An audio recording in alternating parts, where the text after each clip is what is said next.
Y'all ain't gonna catch me slipping today.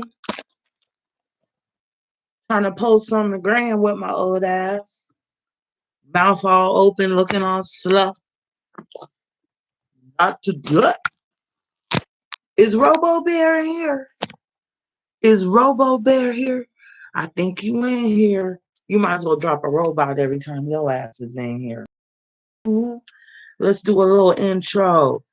So let me tell you something. I feel scared. So we got to get ready. Y'all got to get your seeds together.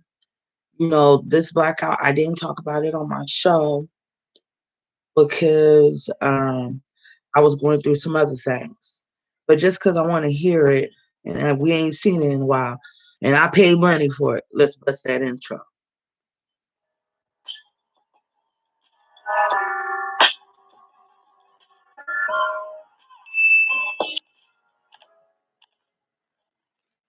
All right. So shout out to me for serving them some looks. But anyway, yeah, we wanna get ready. I was re-looking into some things because the term dark winter kind of came into my mind. And I was looking up some things after I got off work and whatnot. And I was like, man, like it's that time, you know. So it's that time of year here in Kentucky to get our seeds together and start planting so we can harvest in the summertime. Okay. So I use Eden seeds if I want to get organic. If you're not trying to do all that, I feel you. Go to Walmart if your Walmart sells them, because I know some Walmart stopped selling seeds. I know my Walmart did. All the Walmarts, they stopped selling dirt, they stopped selling seeds, and a lot of the gardening products for the most part. So I went from going to Walmart to going to Home Depot or Lowe's anytime. Or if you got some kind of gardening center, I forgot the one that someone suggested because Home Depot and Lowe's is just more convenient. But anytime before you go, look online. And especially if you're an urban gardener like myself and you have to do it in containers and your dirt ain't worth shit and you just ain't got a lot of space, you know, compare the prices online and whoever's the cheapest win. Okay. And then the other thing, don't get your buckets. Watch my video for the cheap ass garden, and then you'll be on deck. But I'll just tell you real quick, don't go to Home Depot and buy your buckets, okay? Go to Walmart and get them. They got those storage containers. I felt like I wanted to go get one. But you know those storage containers, look for the ones that are like $3.96, $4.88. Use those. Or if you want to use a bucket, if you're like growing a tomato plant, which is that would be a lot better for the tomato plant if you're using a bucket. Um, Go to Walmart; it's cheaper. Instead of paying $5 at Home Depot or Lowe's, you'll pay $2.88, and we got to save our coin, okay? You could also get your seeds. They're like $1.29. If you're getting organic, about $2.50. Okay, so now's the time to start getting ready to get those tomato, pepper, kale, cabbage, and that's something you can make a meal real quick. A little free game for you if you buy green onions and whatnot. What you could do is just take your green onions. You know how you chop it all the way down. You know that green part to the white. Take that white part, save it, get you a styrofoam cup, poke some holes with a fork, put your dirt in, stick that bitch down to the bottom, not way down because you want the roots to be good. Um, you could put maybe two or three in there, in a regular ass styrofoam cup, okay? Sit it in your windowsill, water. Hey girl, what's going on? Um, Stick it in your windowsill, and you in the next 7 to 10 days you'll have you some green onions booming. Okay, so that's one thing that you could do. You could also regrow the seeds from your peppers. I did that myself last year and I was booming. So now look for your region to see. We just had our last freeze, I think. So I'm about to get my shit cracking. Okay. I just go based off of who got the cheapest shit. What inspired this conversation is what's going on in Texas and everything. I know I haven't talked about it much because it just seemed really staged. Because at a glance, if you just, you're intuitive enough and you look on the gram and you type in the tag and you're looking at the pictures, you see those who have are not going without, and you see the ones who don't have going without. I mean, it's as simple as that. So with that, if you're a city person, like I'm a city person, I took a few notes for your ass because I was looking at old videos. I always like to look back so I know what's coming ahead. So you got to get you a bug out bag. When you get your tax return, when you get the next stimulus action, get you a bug out bag, okay? I'm gonna try to make this quick so we can get straight to the book, but get you a bug out bag, okay? So here's a few couple things that you could get when you get your stimulus. One, a good ass backpack, okay? Boom. Get you some good socks. They suggested wool. You want to have your warm clothes, and I'm gonna put some shit for the summer too, because you don't want to get caught slipping. Layer it up. If you got enough dough, get you a tent in case your power goes out, or get some extra blankets. You could build a tent in your room. They said relocate to one room and try to seal that heat in. A hat, gloves, you want to make sure they're insulated. Instead of getting those dollar ass gloves like I do, get you some good shit. Hand warmers, they usually sell those at the store for $1. You could get you a pack at Walmart or somewhere like that for a lot cheaper. The more you buy, the better. If you could get you some boots, not your ill Tims or whatnot, get you some waterproof boots so you can be on deck. You want to have a knife, invest in a fire kit. These are the things that I'm going to do. So I'm just sharing it with you. Okay. And then I would just advise, I'm encouraging you all to please don't be the hood person, the black person, the city person, the whatever person who don't got the simple stuff. Now I got simple stuff, candle, flashlight, batteries, whatever, right? But you want to make sure that you got something where you could just grab and go. That's what I don't have. So the people in Texas definitely inspired that because, it's more to come. It's more to come. Also, when you're doing your little grocery shopping, right? I don't know if you budget like I do. Everything is planned, okay? So every time you go shopping, so you don't got to be all off in them crowds and fighting with people and shit like that. Um, for the most part, I think people are really nice. So if they see you going without, they're gonna give you what they got, especially if they got a lot. That's just what I seen in person, right? But when you go, you're going through your little line or getting your shit. Get you some extra rice. Like just throw the extra pack of rice in there. 89.99 cents. Get the store brand, okay? Throw some extra beans in there. The beans you like. Just throw that shit in there. Okay, it's an extra dollar, extra $2. Just start doing that. Extra pasta. Just start doing shit like that. Get your dry food game up. Okay, because you don't know when you're not going to be able to not do that shit. And you just want to be ready. You know what I'm saying? I'm going to myself am going to look into those filtration straws that you could just toss in that bug out bag. Okay, so I'm just encouraging you because that's what your girl's going to do. Okay. um, and any medicines that you need. You want to try to get extra and throw in your bug out bag. Um, Garbage bags so you could kind of keep yourself dry, or one of those rain jackets. Get you some tarp, a sleeping bag. That's more of a luxury, but hey, if you want that, an emergency bivy or one of those one kind of blankets. I saw them on Amazon. They're anywhere from $5 to $15. So you got quite options there, quite a few options there. And socks. Let me tell you something. The other day, wool blankets and extra blankets, right? So let me tell you something. The other day, I had to walk in freezing temperatures because I'm not going to go into that. But anyway, I had to walk a long distance. I cannot stress enough um, good ass socks. like that made me that situation made me go, I need to step my stock game up. Okay. Another thing that you could do is if you have a coffee can, grease can, you could put some tea lights. You should have extra candles on deck. So just do that. Make sure you got that, or you could get something that's called a sterno. Okay. Um, so boom, boom, that's that.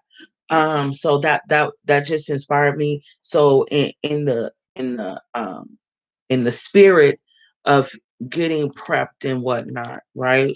In the spirit of getting prepped, um, you want to get your seeds and start getting ready to get your garden together, because you don't want to get caught slipping. Um, and don't be stingy either. You know what I'm saying? Because that could come back to you. So if you know somebody, I ain't gonna give you no money, but I'll feed you though.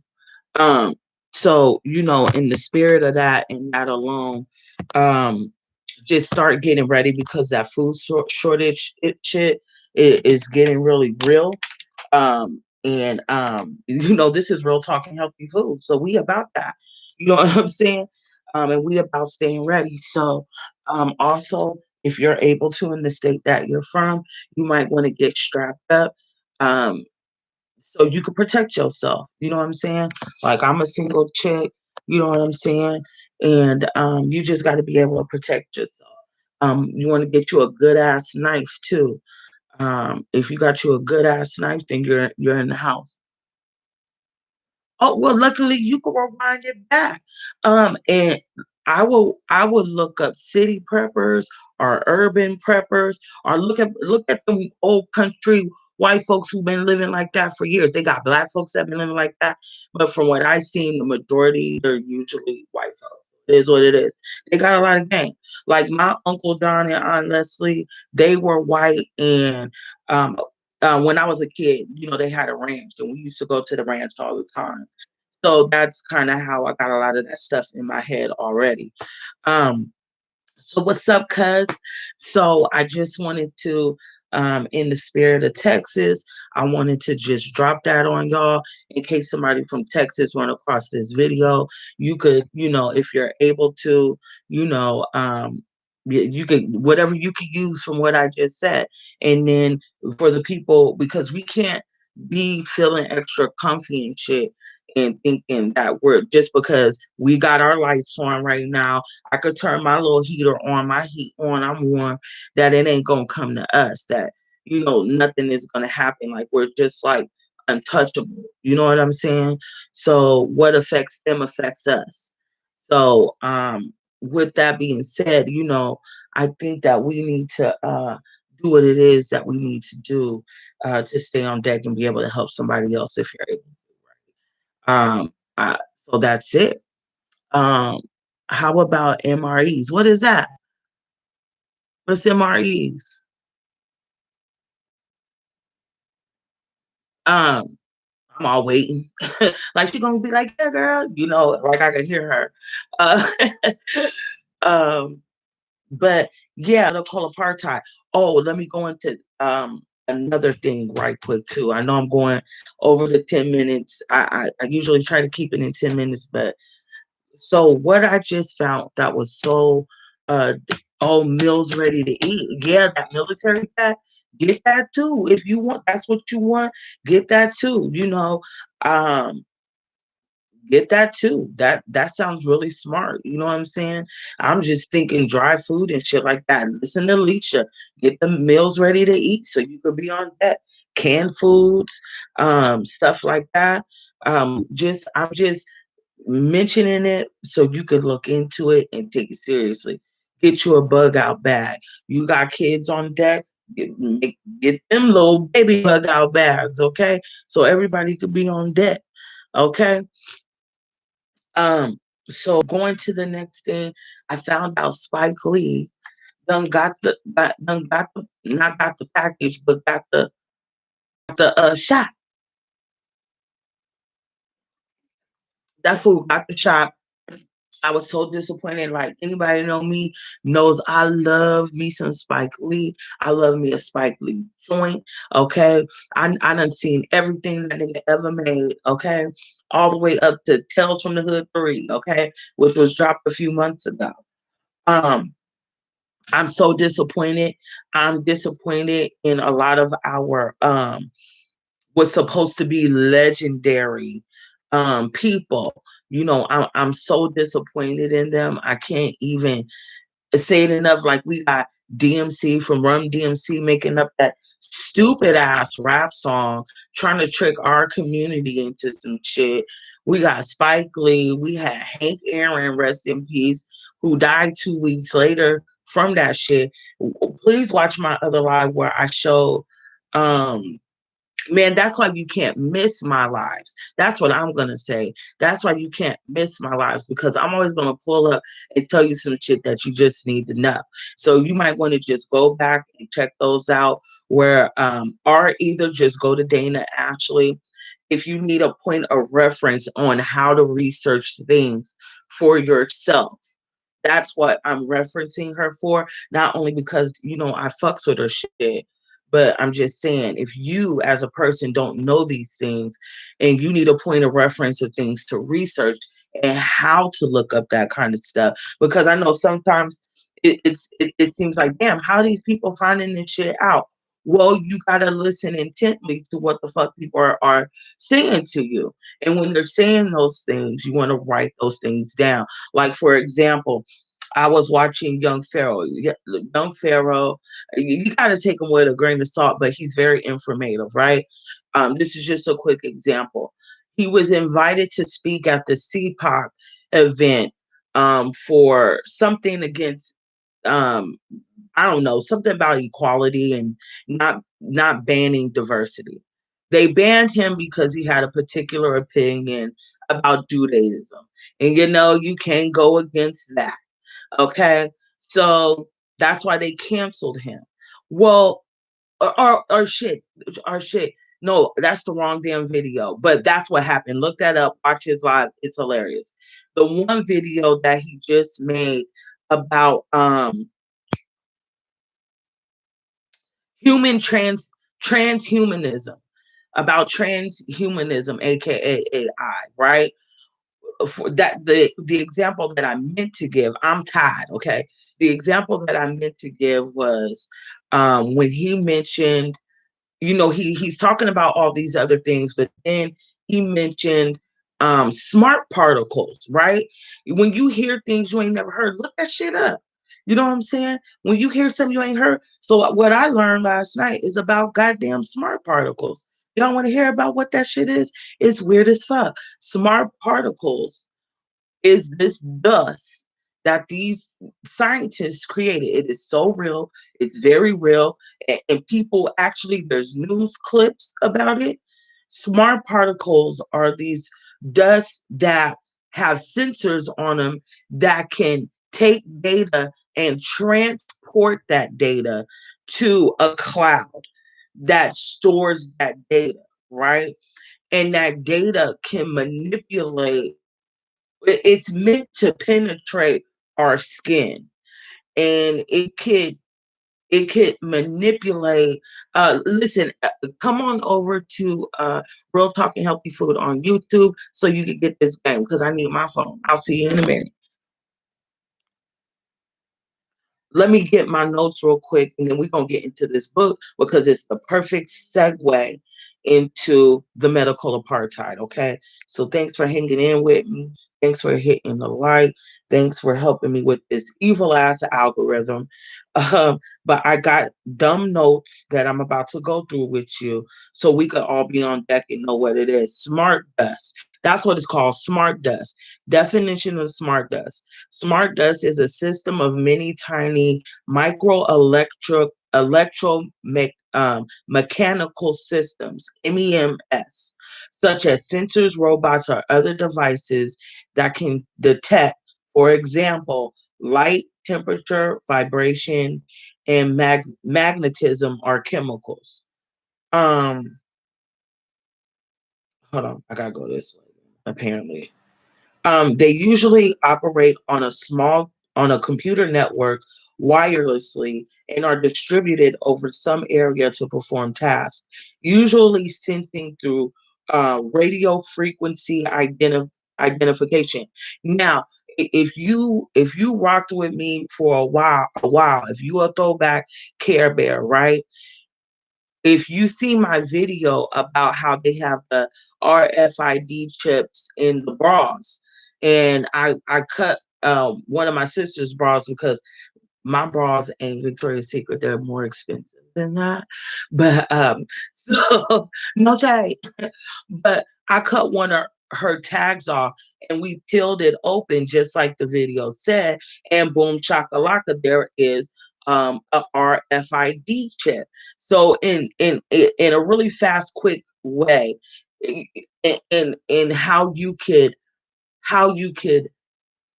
understand how this affects you. When you're making that purchase, that product is associated with that number on the receipt. If you're using a debit card to pay for said product, right, during the transaction, then that data is associated with that RFID chip. And most of us on our debit cards, we got these chips on our cards. And if you don't think they're monitoring your spending and all those habits, right? And then if you're using like a Victoria's Secret card or your debit card, you can be tracked that kind of way. You feel what I'm saying? That purchase is tracked, is what I'm basically saying. Let's get back to the smart dust real quick so we can get into this book. They're usually operated on a computer network wirelessly and are distributed over some area to perform tasks, usually sensing through radio frequency identification. Without an antenna of much greater size, the range of a tiny smart dust communication device is measured in a few millimeters, and they may be vulnerable to electromagnetic disablement and destruction by microwave exposure. Smart dust can consist of a large amount of millimeter scale electrode devices referred to as individual individual motes. Motes are as tiny as a dust particle and consist of wireless transceiver which has a remote sensor. Isn't that fucking ill? Like, look at that. It says the motes are as tiny as dust particles. So them motherfuckers might be around us right now. You know what I'm saying? No, for real. Thousands of motes, collectively known as smart dust, can be spread throughout the atmosphere as a powerful means of collecting and monitoring data. So I think that's what them chemtrails have to do with. And if you want to hear like a better breakdown, like from someone who's like extra more on deck and does all of that, watch Young Pharaoh's video. He even got a whole school and whatnot. I on Real Talking Healthy Food don't got no problem shouting out nobody's other channel. They deserve that respect. They put in the work. Okay. But I got this off some science shit, and I just took the screenshot so I could share it with y'all. Because I was like, God damn, last night. Thousands of motes, collectively known as smart dust, can be spread throughout the atmosphere as a powerful means of collecting and monitoring data. The particular interesting thing about smart dust motes, is that they also have a networking compatibility. A single mote can provide a very small piece of information. A sensor node, elements of smart dust, okay? A sensor node, a single smart dust is a sensor node. Sensor nodes gather information using sensors, store them, um, and do some processing and provide an output. It can even communicate wirelessly with other motes. So those tiny particles have the capability to communicate. Let me privacy. Hold on. Let's see. I want to show you something that I read, that I heard. Okay, urban areas. Check this out. A system of moats can be placed within a city to determine the congestion of traffic areas or to indicate the location of an accident. This technology has the potential to evaluate the structural soundness of different buildings by incorporating modes into the foundation and then checking for vibrations, heat, etc. Privacy. It's easy to imagine that tiny smart dust sensors could be used for mischievous, illegal, or unethical purposes. You think corporations, government, and individuals who use modes to monitor people without their knowledge and smart dust can become a tool of choice for corporate espionage. Isn't that deep? There are some companies offering solutions and offerings for smart dust. So my next little thing is I'm going to be researching this and y'all can too. So I'm going to share this with y'all. Maybe if you could catch one, you could go, maybe it'll make you run into something else and give you more information. So I'll hold this here a few seconds. So maybe you could catch one or two of the corporations who offer this as a product, okay? And then maybe you might could, learn some shit like Smart Solutions LDT, White Labs, Hitachi LTD, International Business Machines Corporation, and there's more. Okay. And what I also learned from that video is this: they are using this for medical means.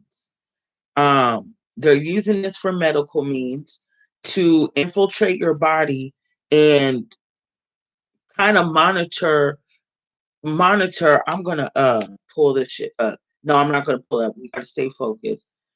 um to monitor your organs to see if they're damaged or if you're like messed up or the organ is about to fail and things like that. So scientifically it could be good, but then at the same time, if you have a person who's like all fucked up in the head and a whole weirdo and shit, what the fuck do you think they're gonna do with that shit? You think they really, the pharmaceutical companies is really trying to save your life out this bitch? Girl, kaboom. Okay. So that's all I'm gonna say about that. I learned about that yesterday, and I thought I would share those two things with you, especially with our supposed legends. Okay. Um, Promoting these meds to us, these shots to us. Okay, they're using these janky ass songs and these janky ass cartoons, you know what I'm saying, trying to get us to fall for the okie doke. Okay, so in the spirit of being duped for medical science, let's get into this book one time. And the object, as usual, per usual, is to discuss the harsh ass vocabulary, okay, and how it affects us in modern times, what we just discussed, and how we could be proactive, okay. So I played my intro already. So we're on chapter 5. This chapter is called "The Restless Dead." An anatomical dissection and display. Y'all, I am not ready for this. I'm not ready for this. She keeps it a little too real for me. Okay. Now I ain't gonna be on the gram too long. So y'all fools better enjoy this little piece because I gotta focus on the Care Bears because they here and they ready. They where they supposed to be. Y'all just gotta get on deck. I'm trying to get y'all to come to class. You late. Okay.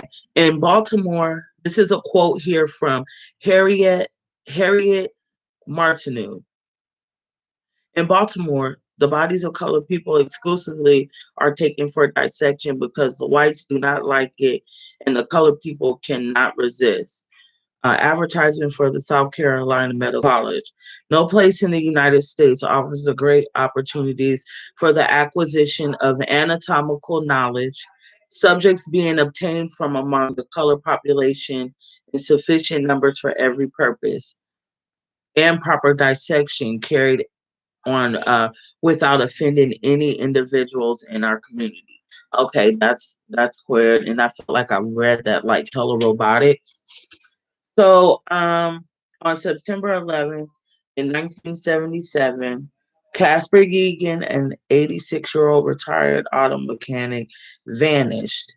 His sister, Pearlie Smith, oh shit, that's an old lady ass name, Pearlie Smith, with whom he lived, contacted a police officer in Washington, D.C., missing persons unit, and provided the photograph he requested. He said he would be back, but I didn't hear anything. Smith told the Washington Post. So for more than a month, I'm sorry, I'm trying to overtalk my rude ass roommates because they talk hella loud for some reason in the hallway. So I'm just trying to stay focused. He said he would be back, but I didn't hear anything, Smith told the Washington Post. So more than a month, Smith, Yegan's niece, Minnie Champ, and other family members made relentless inquiries of the police at the 5th District Station House. Oh, shit. They also called area hospital emergency departments, which the officers should have done. Okay? Everyone with whom they spoke assured them that Yegan had never been brought into hospital until Champ called the police again on November 1st, 1977. So this is 2 months, and reached the officer with whom Smith had first spoken. He visited them again and made several telephone calls, which revealed that his original report had never been properly filed. The police made other errors as well. The officer had never personally checked emergency rooms, and the missing person unit had not followed procedure by checking Yegan's description against a list of recently deceased unidentified patients. When police did so, they finally found Yegan's body on a slab in the anatomy laboratory of Howard University Medical School, where he was on the verge of being dissected by students. Oh my God. Okay, did y'all hear that? This guy went missing and ended up in an anatomy laboratory in a university about to get diced up by students. That's fucking ill. And then you remember that one little boy who was in that school? And I'm in a reading class right now, and your voice is kind of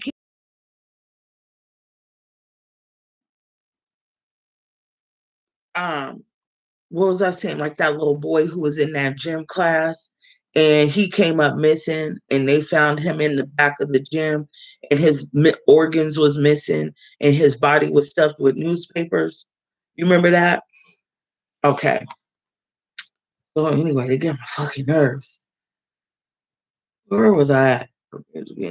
While his family had searched for him and repeatedly called the police, he had lain unconscious in the hospital. When he died on November 3rd, his remains were sent to the medical examiner's office. Through some lottery or something, they decided to award his body to one of the medical schools, and it wound up at Howard. Damn.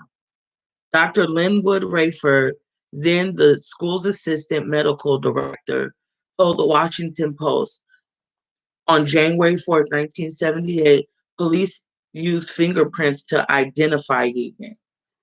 Rayford's forthright allusion to a misplaced patient cadaver lottery is troubling enough. But excuse me, y'all, for my stuttering ass reading. When it comes to this book, it just don't flow right for some reason sometimes. Champ nursed, excuse me, no, but Champ nursed an even darker view of the affair. She told the Post her uncle had been found up in the lab, and they were making experiments. Okay, so this is how she thought. He was found up in the lab, making experiments. We were not making any, quote, experiments, Dr. Rayford dryly demurred. Champ found it difficult to believe the hospital had made good faith errors. Straight up. But it did not help that the hospital, which insisted Yegan had died of natural causes, was unable to tell his family from what illness he had suffered. So they trying to act like they wasn't doing shit, but they couldn't even tell him how and why he died. Also, Yegan's pockets had contained the name and telephone number of a nephew, yet this man had never been called.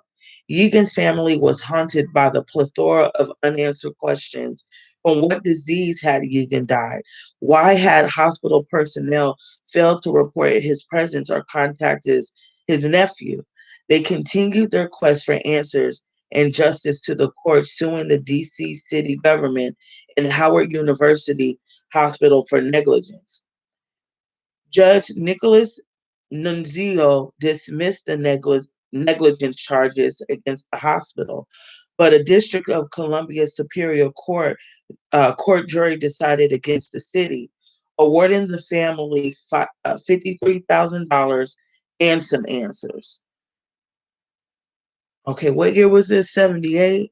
Is that a lot of money? I mean, but still, a family member died. They don't know how or why. Yeah, 50 racks ain't enough. The ruling against the city and the award were reversed upon appeal, but the answers revealed to the Yegan's family how he came to end up in the anatomy laboratory. On September 11th, the police had taken an inebriated Yegan to a detoxification center. The paper in his wallet with the nephew's name and address was ignored and placed with Yegan's possessions in the storage at the center. When he grew ill the next day, Yegan was taken to Howard University without these items and admitted as a John Doe.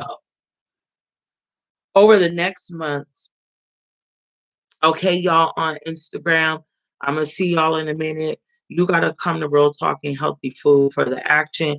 Bring your ass to class. You late.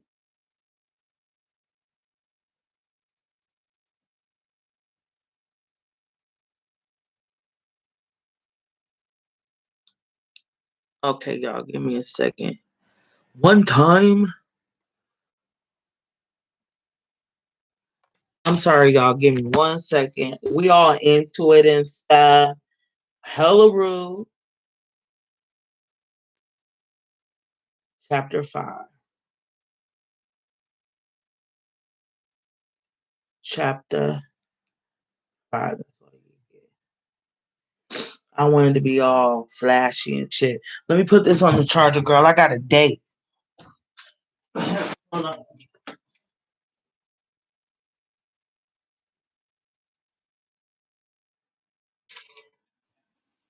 Sorry, y'all. Hold on.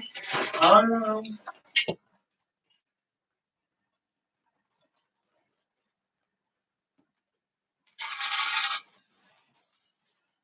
Okay, I'm back. My baby done is being good. He's finally understanding when mommy is working. Okay. Okay, he was admitted as a John Doe, right?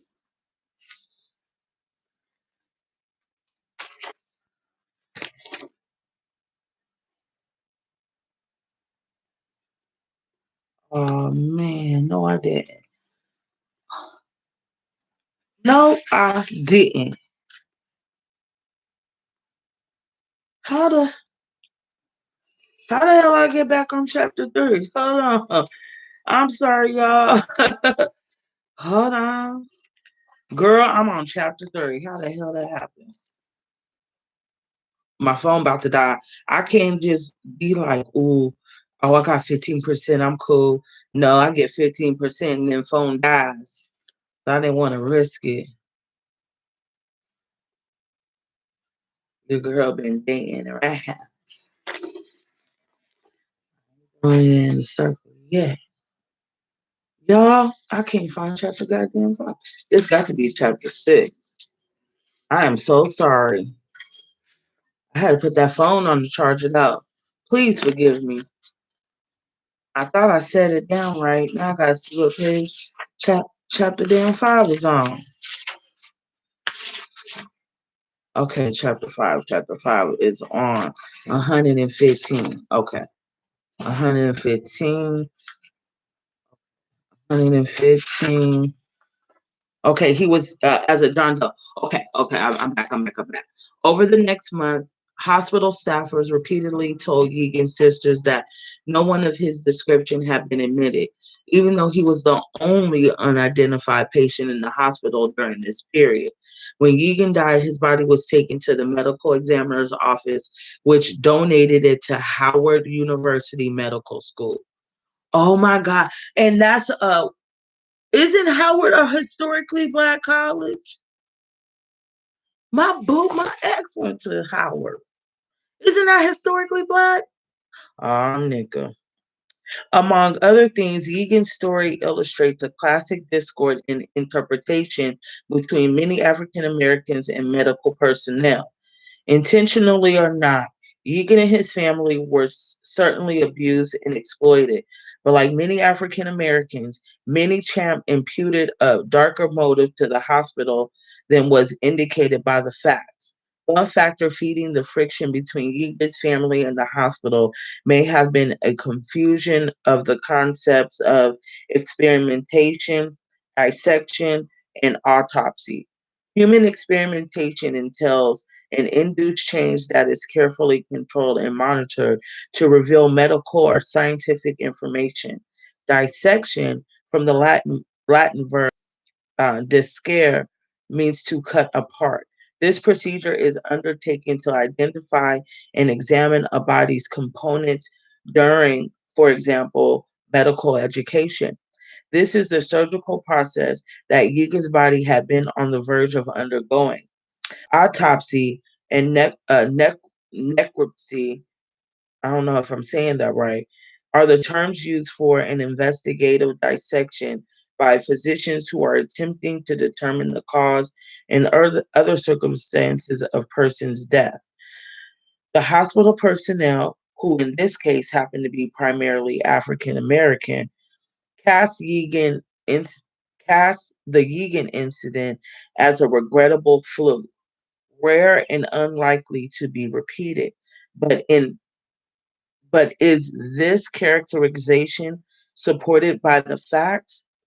How often do the bodies of the poor, the homeless, the friendless, of those who, like Egan, simply look that way to medical personnel, end up on anatomy tables? What role has race played in such events yesterday and today? Let me say something. I'm a little scared to say it, but I'm gonna say it because I'm a little whore. When I was researching something, it was a group, and I was looking it up for other reasons. I think it's called like Nottingham's cannibalism or something like that. It was this particular group that has something to do, like, not with Antifa. It's like the group that got the little snake on their back and stuff like that. And I was looking at their followers. You know what I'm saying? And that's what I do. I look at who people follow and who follow them, so I could see if I want to fuck with you or not. And I forgot how that happened. Anyway, long story short, I ended up running across this website, which I purposely forgot because I didn't want to attract that energy to me. Okay. But these motherfuckers I looked in that website thoroughly, and I didn't expose it or talk about it because I'm black in the hood, easy setup, right? Um, but they have whole menus because it is based in California, and apparently for some reason in California, cannibalism is becoming more normal. And even some of the shows that they have, um, they're trying to desensitize you from in that regard, okay? But they had a whole menu. I'm talking about like literally like brains with pasta, Go watch other YouTube videos and you'll see what I'm talking about. And even go look up on the websites. Like they're not gonna have like, if you go to like a Domino's menu, they're not gonna be like, oh, brains and pasta, 70.99, 7.99 with breadsticks, right? It is an elitist membership type thing. Okay. They even have events in October where you hunt people and shit, and you could do what you want with that person. There's even people there. And now I don't know if they know they about to get eaten or not, but on this particular part, this reminded me of that. On this particular part, they had a thing where you could pay to kick it with the person you about to eat, like party with them, do it to them, have a good time. Have you ever seen like Hostel?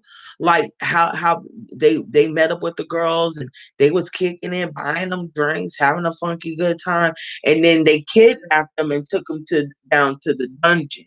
You see what I'm saying? They really got that kind of action at this place. Like I forgot what it's called, but they it's really real. Like that shit is really real, really active, and really going on to that, like to that.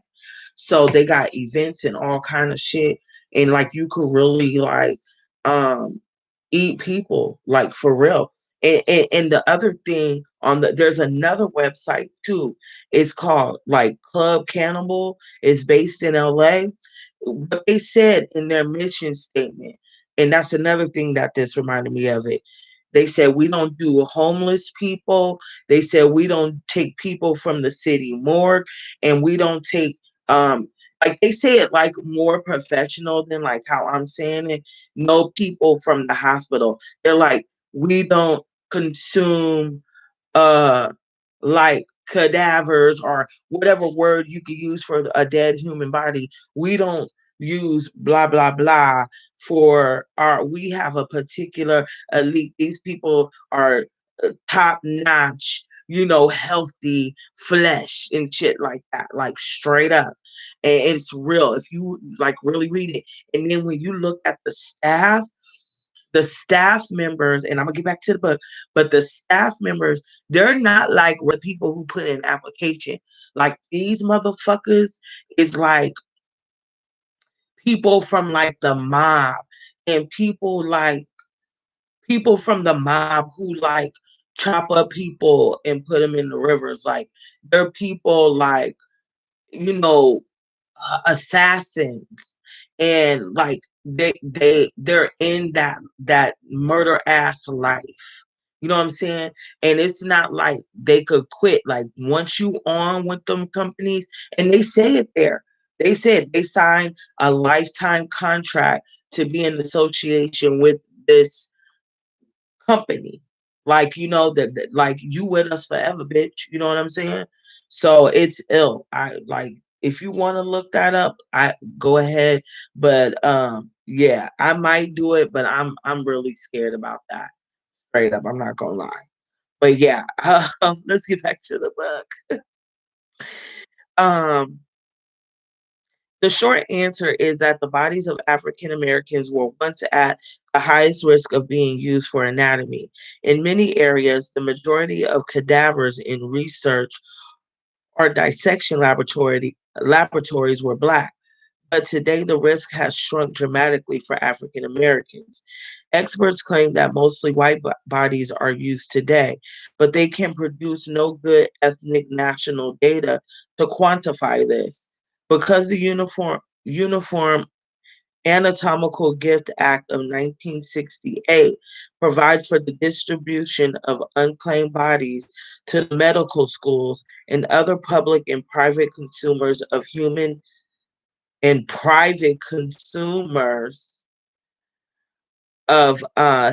cadavers and tissues. And because minority groups are over hold on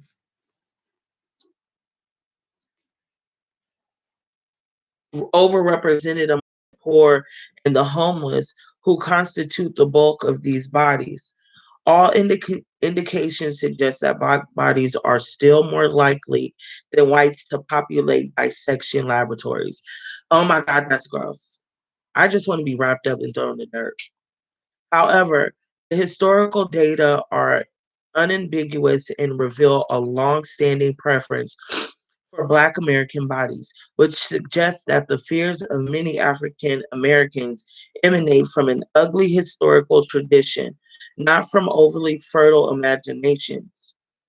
Many champs' fears about experiments may well have been misplaced, but they were not baseless. They reflected a failure to distinguish the frankly abusive dangers of yesterday from the narrow hazards of today. Until the last century, American medical practitioners shared a deep frustration with much of Europe. Anatomical dissection had become key to physician training, but because the procurement of cadavers often often dissection itself was illegal and socially unacceptable, doctors and their porters had to employ a macabre, a macabre, creative.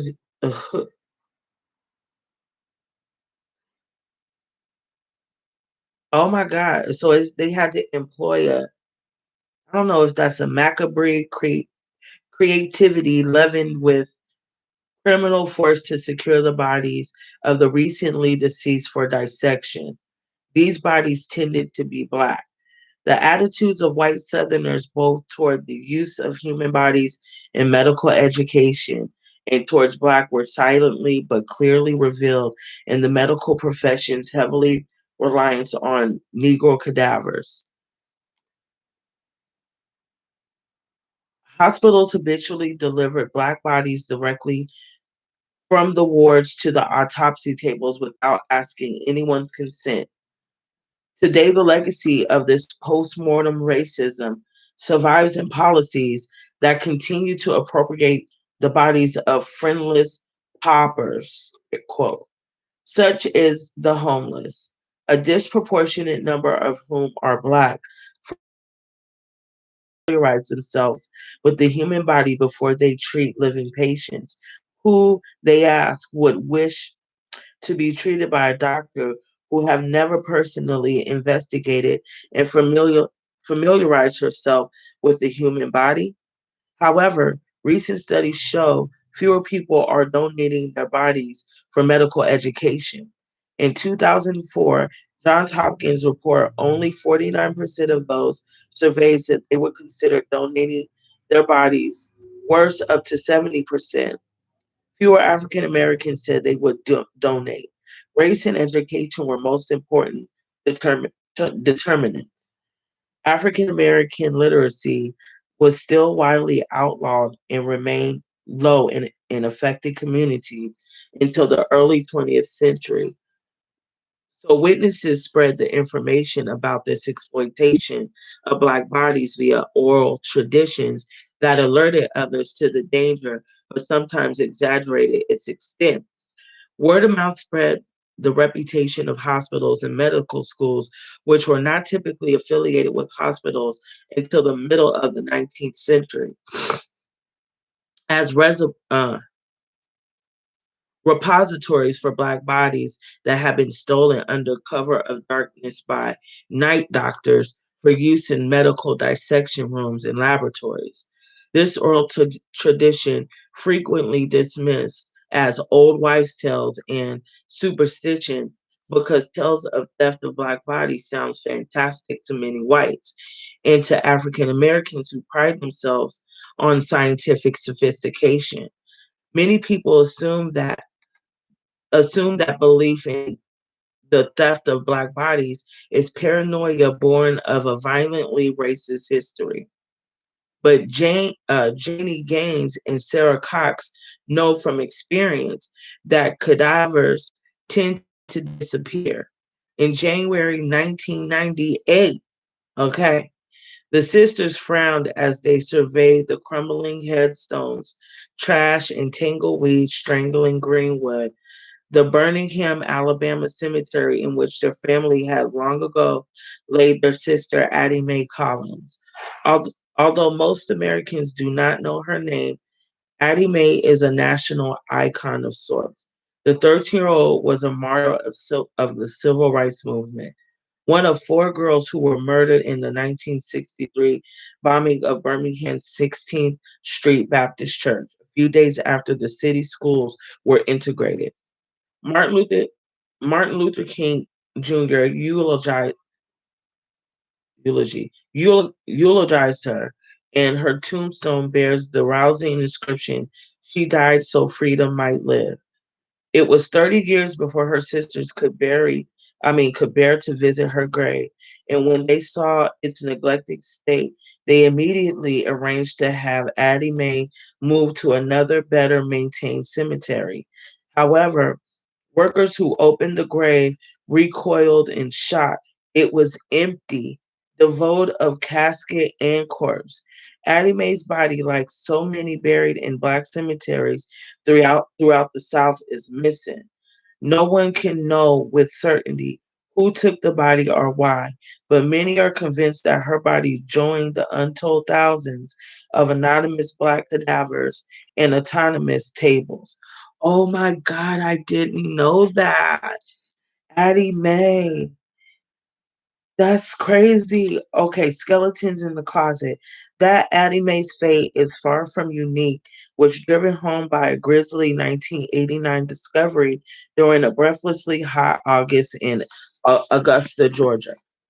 Oh shit, it's getting real. Construction workers renovating a stately 154-year-old Greek revival structure that once housed the Medical College of Georgia stumbled upon a nightmare cached beneath the building. Strewn beneath its concrete floor lay chaos of desiccated body parts and nearly 10,000 human bones and skulls.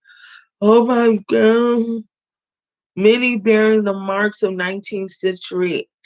Uh, I keep forgetting how to say this word because I'm bugging. Anatomy tools are, oh my God. I'm sorry, y'all. I just can't believe what I just read. I'm sorry. 19th century anatomy tools are numbered with India ink.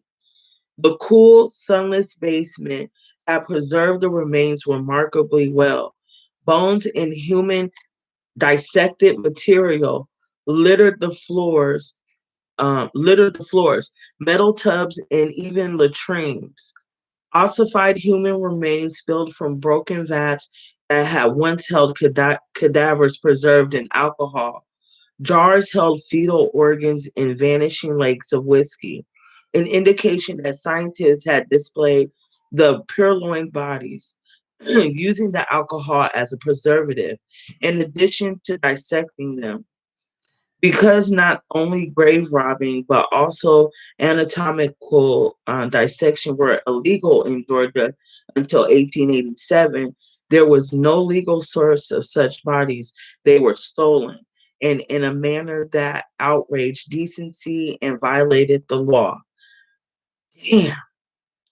This disarticulated nightmare was all that remained of faceless people whose bodies had been dissected, then unceremoniously scattered in the basement amid a jumble of broken syringes, microscope slides, scalpels, old pill bottles, and other medical detritus. As years passed, medical personnel covered each stratum of human refuse um, with quicklime to quell the stench. And later, the basement was cemented over. Scientists, ooh, I know that's haunted. Scientists determined that most of these remains dated from the 19th century. In detailed analysis of the bones and surrounding materials revealed that 75% of the bones in the basement were those of African Americans. Although blacks constituted only 42% of the area's population. Damn. So that was hell of us. The late Robert Blakely The chair of the Georgia State University's Department of Anthropology gathered a multidisciplinary team, which later reported on almost every scientific and humanistic approach to analyzing the 9,800, not well, they said 9,800 human bones. The what is this called? Medical College of Georgia had used between 1835 and 1912. So they was just going hard as fuck on us. The the ethnically diverse, one-third African American scientific team included medical doctors, archaeologists, anthropologists, medical historians, anatomists, biochemists, popular, population geneticists, nutritionists, and even folklorists who analyzed a great deal of information about the subject's bodies, lives, and cultures from the Medical College of Georgia's remains. Damn, they had the ill team. They determined age from the specific growth and fusing of bones, such as sutures of the skull and wrist bones. Oh, that arthritis kicking in. That's not funny, but we needed a joke, okay?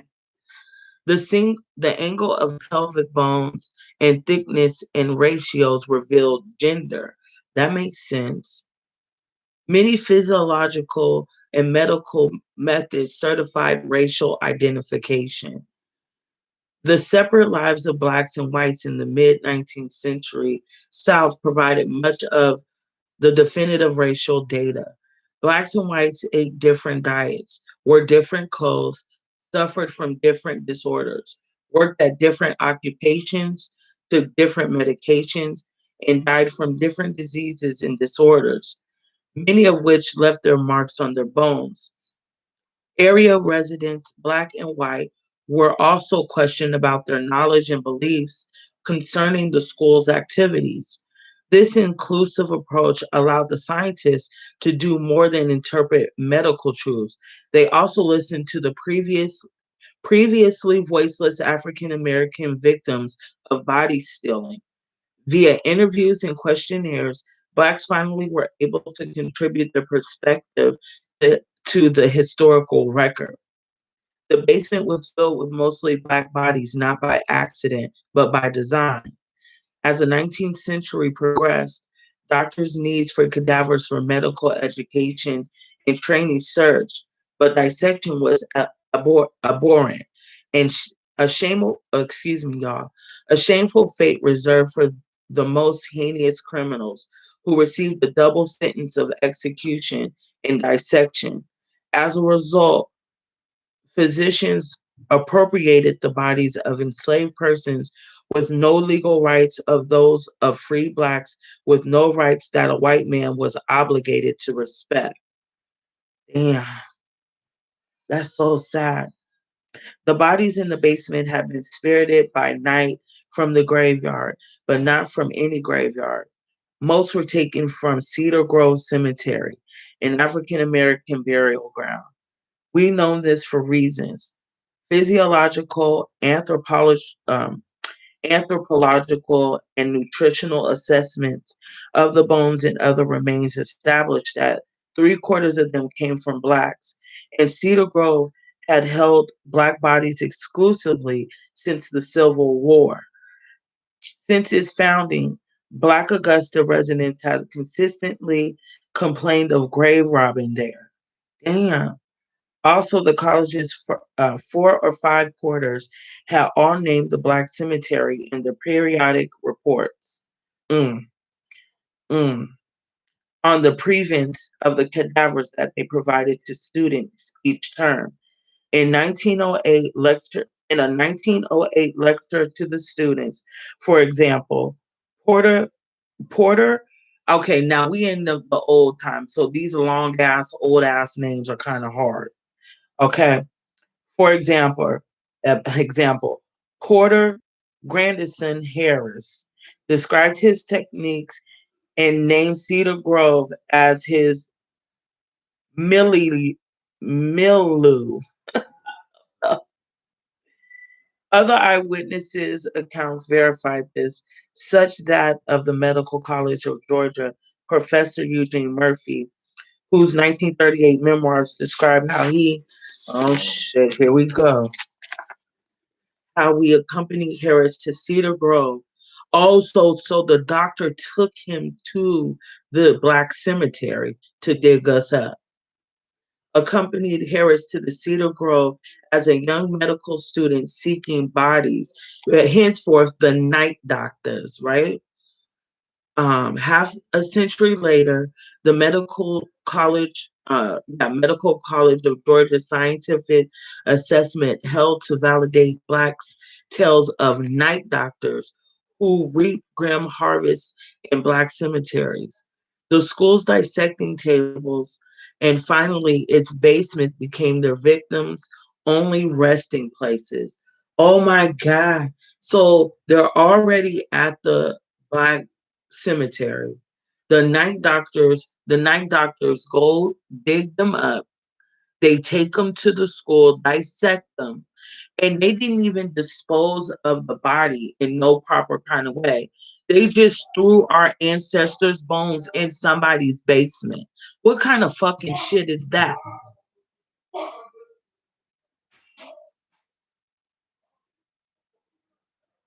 Do you see why I gotta move? Anyway, but the basement lacked even the minimal dignity of the meanest grave. It was devoid of placards, headstones, personal effects, or funerary artifacts marking the social worth, or even the very presence of the dead. There had been no attempt to identify the bones, nor to arrange the remains in any attitude of dignity. Instead, they lay amid broken glassware, food containers, patent medicine bottles, and even the remains of dissected animals, just another heap of discarded training material. That's disgusting. It had to stink in there. At first blush, robbing black graves to fill white autonomous laboratories appears a purely racial issue, but men like Grandison Harris complicated the picture because they were black. In 1852, MCG, because it's the Medical College of, Georgia, so I'm gonna start saying MCG, bought the 36-year-old Harris, a strapping, muscular native of the Gullah Islands, on a South Carolina slave auction block for $700. The school had not purchased a strong man just to clean its floors. His chief duty was to rob graves.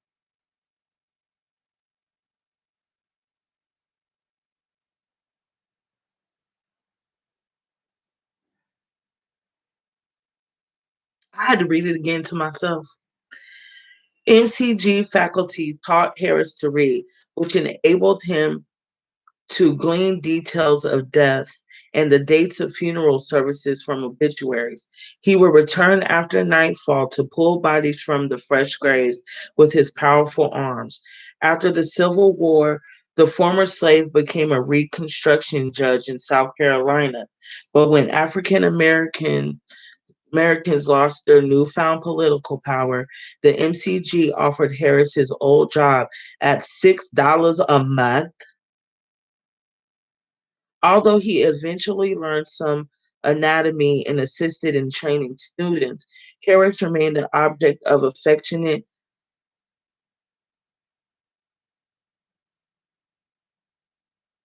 I don't know that word. I gotta look it up. Derision, derision.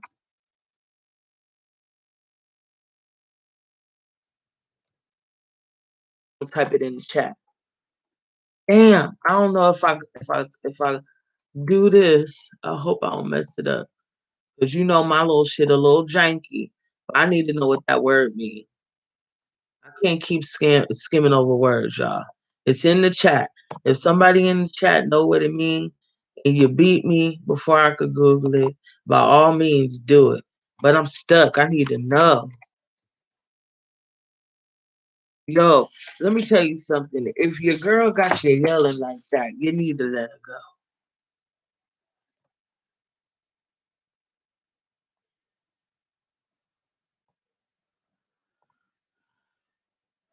Contemptuous, ridicule, or mockery. My stories were greeted with derision and disbelief. Oh, I'm gonna start using that in my vocabulary. Hold on. Derision, mockery, ridicule, jeering, jeers, sneers, scoffing, jibing. All right, Lisa, girl. Yes. Okay. We learn around this bitch. So they was mocking him. So they digging up graves and doing all that shit and they mocking him. Amongst the faculty, newfound political blah blah blah. But he feared blacks would rating. No, I'm almost there. When he was a child. Oh. He remained an object of affectionate derision among faculty members who called him air quote judge while issuing cleaning orders. But he was feared by blacks who knew that he was raiding Cedar Grove for bodies. When he died in 1911 of heart failure, he was buried there. But he was the only intern, internee whose eternal rest was assured because his son succeeded him at the same goddamn place, the MCG. Harris is a prime example of a cadaver procurer or a resurrectionist. Until the 1770s, a resurrectionist meant a believer in physical or spiritual resurrection. Then the term underwent a sea change, becoming an ironic label for a man who unearthed bodies for illicit dissection. In parentheses, it says the other common term way was resurrection man.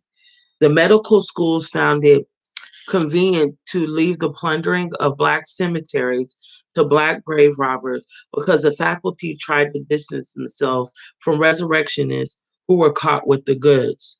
But the schools were obviously providing a market for the bodies, so their claims that porters were overzealous freelancers were rarely convincing. To acknowledge the occasional medical victimization of blacks by blacks is considered heretical, but it is also an ugly fact. The nature of the medical abuse is racial, but class and self-interest could play pivotal roles as the black resurrectionists. I mean, with the black resurrectionists, that makes more sense. We can only condemn sad horror hidden in the basement of the Medical College of Georgia, but it's critically important to realize that the handling of the discovery provides a hopeful note because the medical college the excuse me resisted the temptation to minimize or hide its ugly history and cooperated fully with the scientific team. Although belated, this frankness fosters an atmosphere in which it is possible to nurture trust. Facts. Not a lot of trust. Okay. Augustus African Americans may one day participate in the research without fear they may be exploited and abused. Other construction sites throughout the country have yielded evidence of medical grave robbing.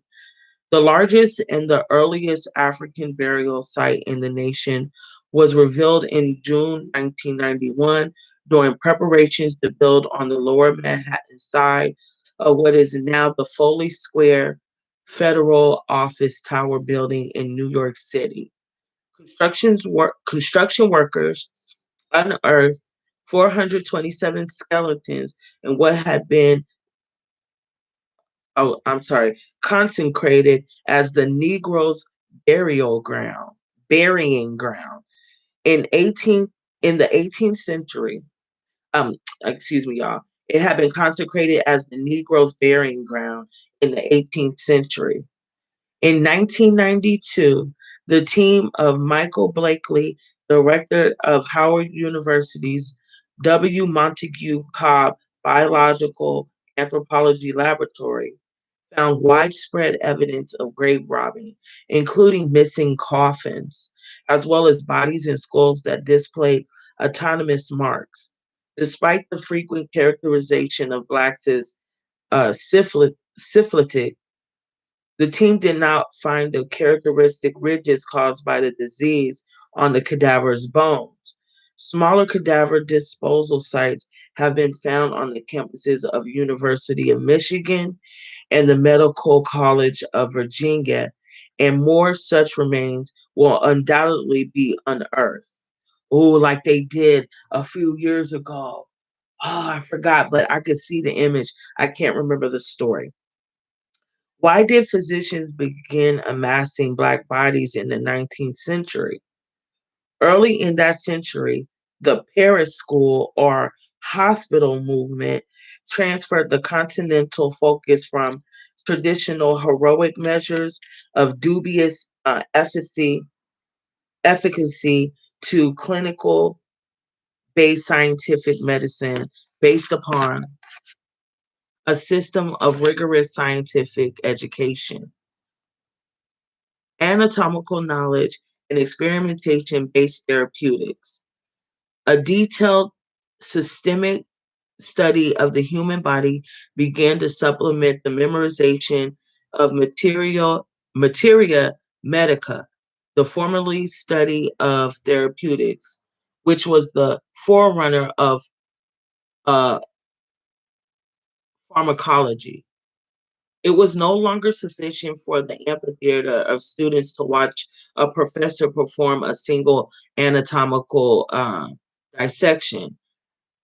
The physician himself required an intimate familiarity that could only come from the dissection of human cadavers. In addition to the needs of medical students, um, researchers needed bodies to autopsy in order to understand the processes by which diseases ravage the body and to understand the real as opposed to the supposed cause of death.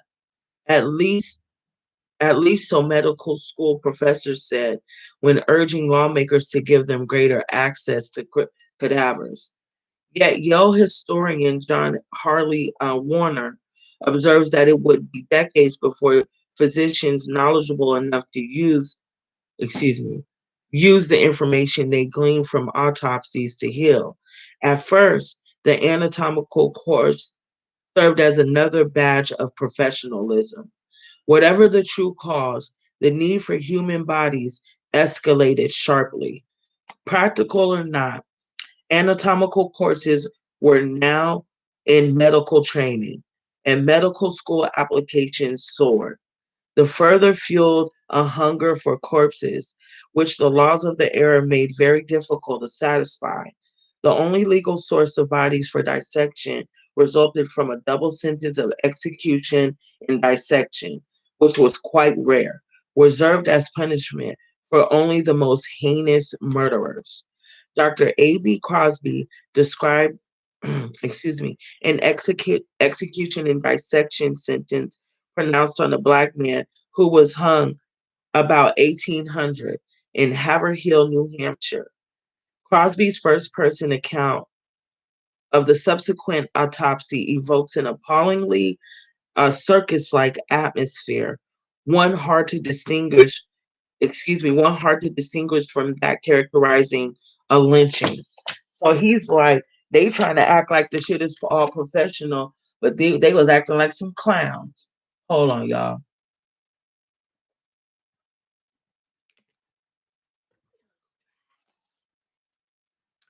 Okay, so here is a part, from a source. All the neighboring physicians were invited to be present, or like a witness account, I should say. All the neighboring physicians were invited to be present and were requested to bring any dissecting instrument they might deem of use. Wait a minute. All neighboring physicians were invited to be present and were requested to bring any dissecting instrument they might deem of use.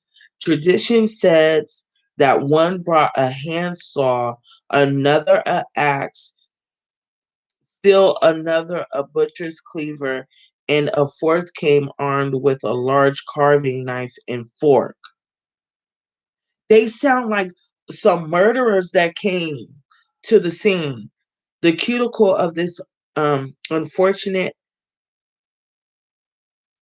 Hold on, y'all. I need help with this one, and I want to know what this means. Hold on. I'm gonna type it in the chat because I don't know. I'm not gonna act like I know. No, no. I have to type it in the chat. Where is it again?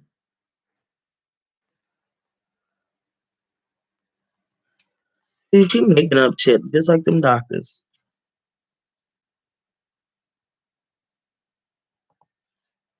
Hold on, y'all. Let's see.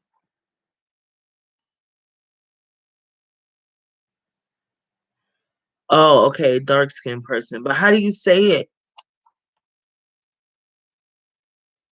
Oh, here we go. I found it.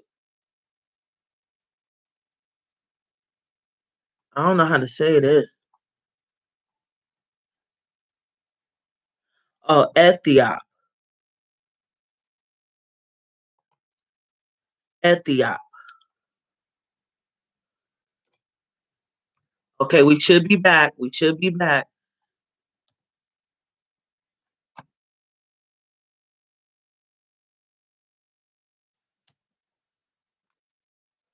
I knew I should went on that janky ass site.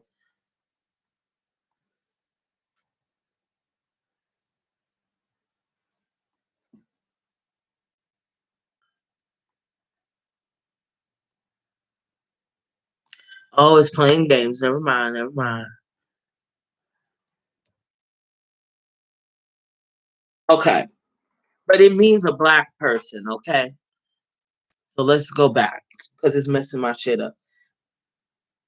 Was subsequently tanned and cut up. Okay, that makes sense. The cuticle from this unfortunate Ethiop was subsequently tanned and cut up into small pieces as souvenirs. Ew. The invasive violation involved in the anatomical dissection of a corpse ran counter to very strong 19th century sentiments regarding the sanctity of the body. Today, a dead body is an alien entity that we encounter briefly in the hospital, funeral home, or place of worship. But in 18th century and 19th centuries, people tended to die at home rather than in hospitals, and the body imbued with religious and social significance, was lovingly cared for in a way that bound the dead person to his family and society. The corpse was carefully bathed and groomed, and post-mortem photographs, portraits, and other images were often created and distributed. This care of the body certified the person's meaning and status as a member of the family and community.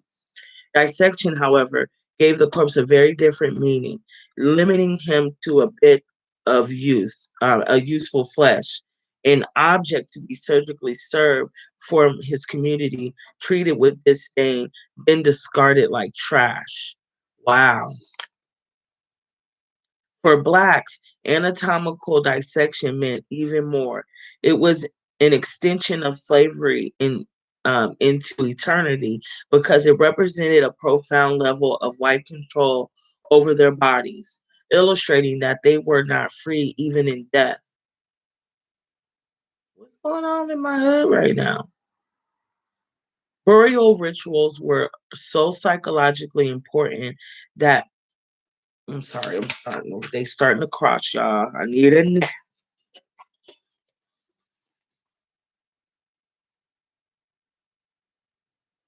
Hold on, y'all. There's some shit going on.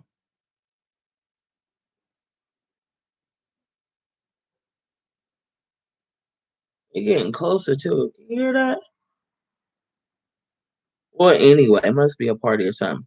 Burial rituals were so psychologically important that insurance companies sold Blacks as social security by collecting relatively high weekly payments towards funeral expenses.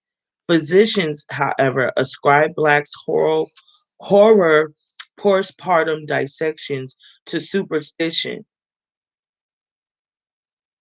They are getting close. I know I wasn't tripping. Complaining that even during epidemics, they avoided hospitals because they fear ended up on the anonymous slabs. But whites quietly shared this revulsion, including doctors who avoided dissecting the bodies of their colleagues. Wow, so you just cool with pulling up with axes and shit like that, but you can't do it to your own kind. Interesting. As a result of the widespread discomfort with dissection, 18th century physicians and students resorted to frenzy. Um, I'm sorry, surreptitious dissection of the hospital dead before family or friends could arrive to claim the body. They also preyed upon the body of socially and legally powerless Black Americans. For 100 years, young white assistant professors of anatomy and uneducated Black hospital porters shared the same key responsibility: the furtive procurement of Black corpses. Oh my God. I think that's why they was doing all them drive-bys in the 90s. I don't care what nobody said. I grew up around drive-bys. I think that's why they did it. Plus, they just love fucking with us. Such exploitation of the dead was hardly limited to the South. Most of the bodies used by New York City's Columbia University and New York University were from Negroes' burying ground. In 1712 and again in 1741, New York slave rebellions were actuated in part by the refusal of slave owners to allow slaves to bury their dead. This is a depressing ass chapter. How much pages we got? I'm ready to be done now. I'm gonna need a drink after this one. God damn, I forgot she got long ass chapters. Hold on, y'all. I got enough because this is hella sad. So we pausing for the pause. Thanks for the likes. I appreciate you supporting me. You see why I couldn't read this by myself? Damn, we got a thick amount. These motherfuckers get on my nerves. They be slamming doors, talking mad loud in the hallways, and all kind of stupid ass retarded shit. And you would think that because I'm younger, I would be the one doing that, but everybody's older than me. Isn't that ill? Um, mm, mm, mm.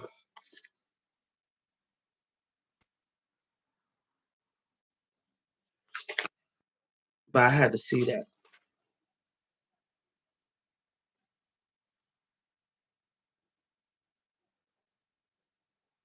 Yo, it's going down tonight. Hold on, y'all.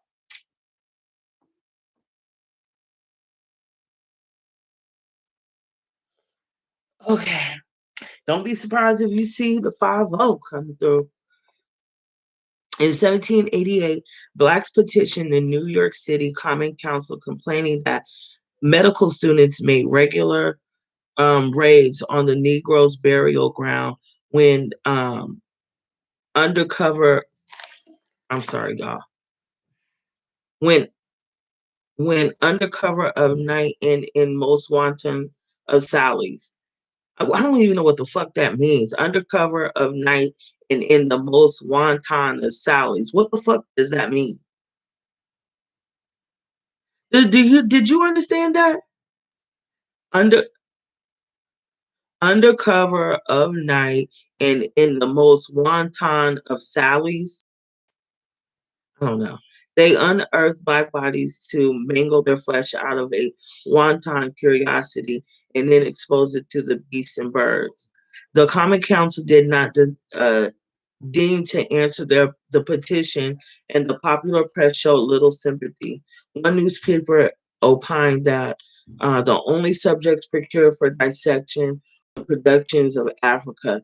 If these are the only subjects of dissection, surely no one can object. Some sympathetic whites, notably Quakers and abolitionists, did object to no avail. But when emboldened medical students extended their forays into white graveyards at Trinity Church and Brick Presbyterian Church, New Yorkers objected in mass. Blacks were among the 5,000 rioters who stormed New York's hospitals in a 2 day doctors' riots in 1788, plaguing Columbia Medical School and assaulting physicians in retaliation for disturbing the eternal rest of New Yorkers. By the 1820s, instruction in anatomy was ubiquitous in medical schools, which were burgeoning. In 1810, there were 5 medical schools in the United States. In 1860, the national boasted 65, and by 1890, the number had doubled. The demand for medical cadavers grew correspondingly with the dire consequences for Black communities. In 1879, 5,000 cadavers a year were procured for medical use. Damn, most of them illegally. And in the South, most were those of African Americans. Even in the absence of racial hatred, the bodies of Blacks were preferred simply because they made easier targets. Boom! That lets you know. That lets you know right there in the 90s, they was plotting on us. Did not only the crack, but in the 90s, that with the gang banging in the drive-bys, that lets you know right there. Boom! I don't give a fuck. I know I'm right. I know I'm right. No slave could withhold permission for any autopsy or dissection. Hold on, y'all.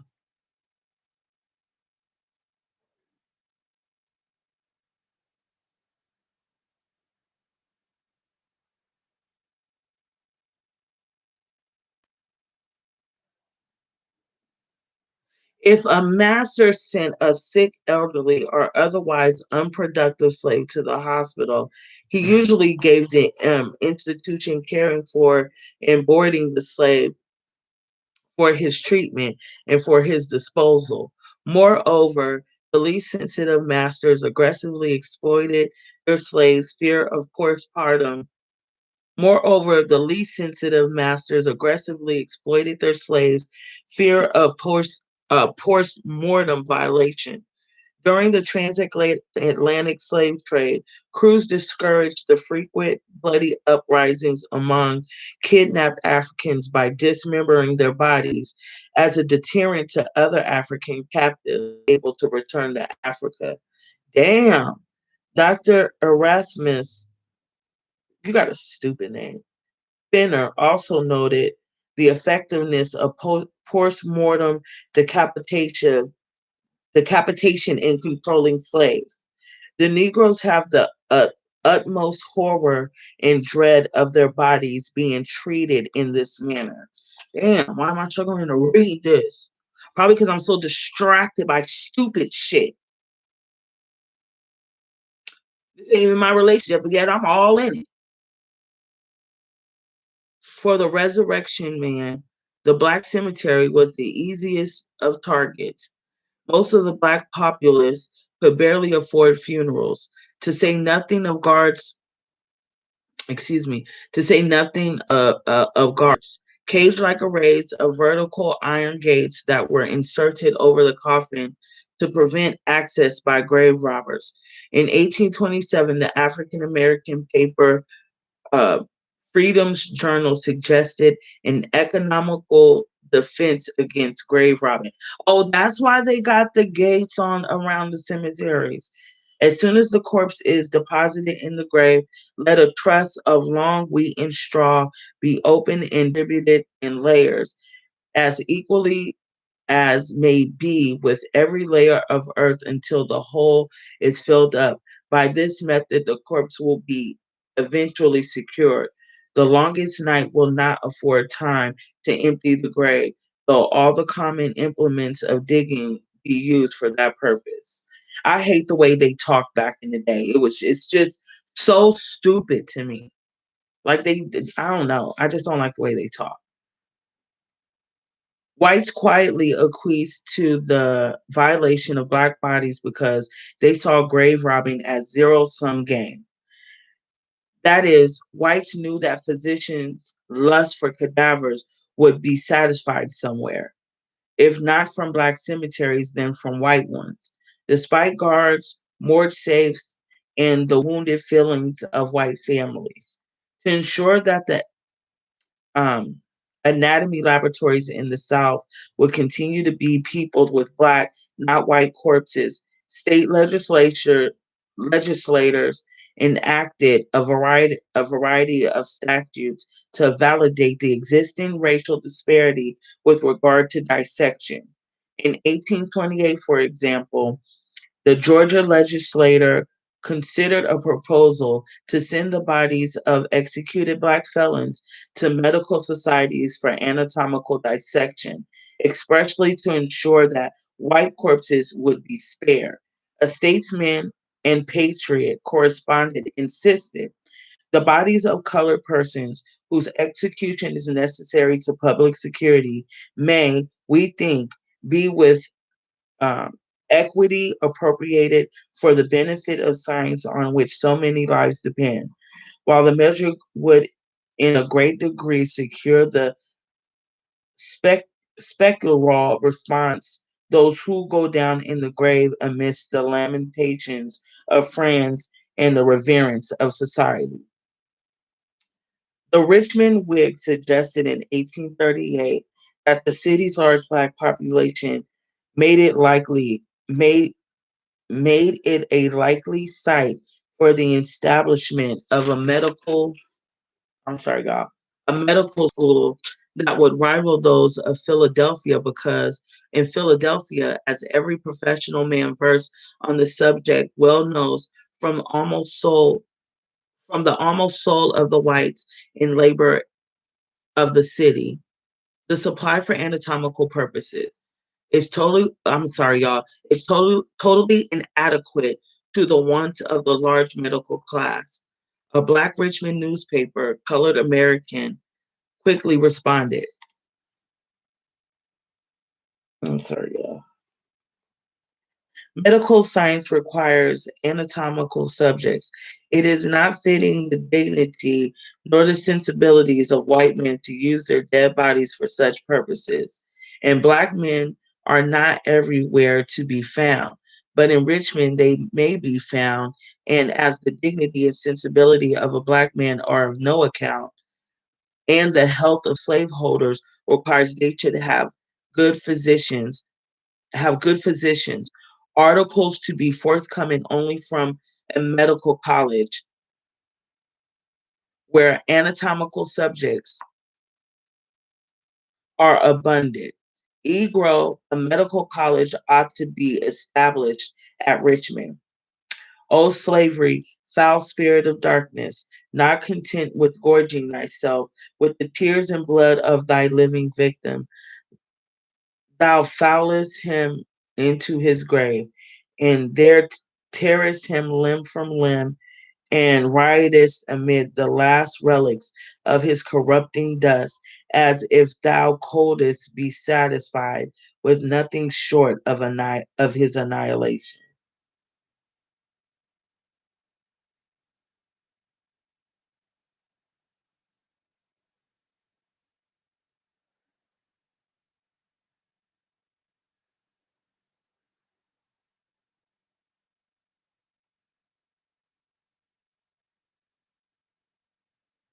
Girl, get out of here with that shit. I'm sorry. I don't like that shit. I'm sorry. I don't know how I liked it so much in high school, but that shit is retarded. The writings of private physicians and medical schools reveal that they freely availed themselves of the bodies of blacks who came into their care. In 1839, Dr. Harris of Savannah lamented his failure to save a group of slave patients who had died from cholera. But within the same sentence, he comforted himself with the reflection that he would certainly have ample material with which to investigate the anatomical characteristics of disease on the following day. That same year, Dr. Edward Eve went to the gravesite of a slave who had died under his care, intercepted her body, and removed the stomach before her burial to study it. Mm-mm-mm. in the convenient space of examination.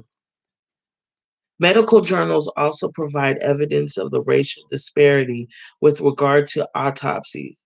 Historian Todd Savitt discovered that between 1849 and 1851, fully 19 of 24 autopsies that white physicians described in the Transylvania Journal of Medicine and in the Associate Sciences and the Transylvania Medical Journal were performed upon blacks. I'm sorry, y'all. That just and this transpired in Kentucky, where the white population greatly dwarfs the black.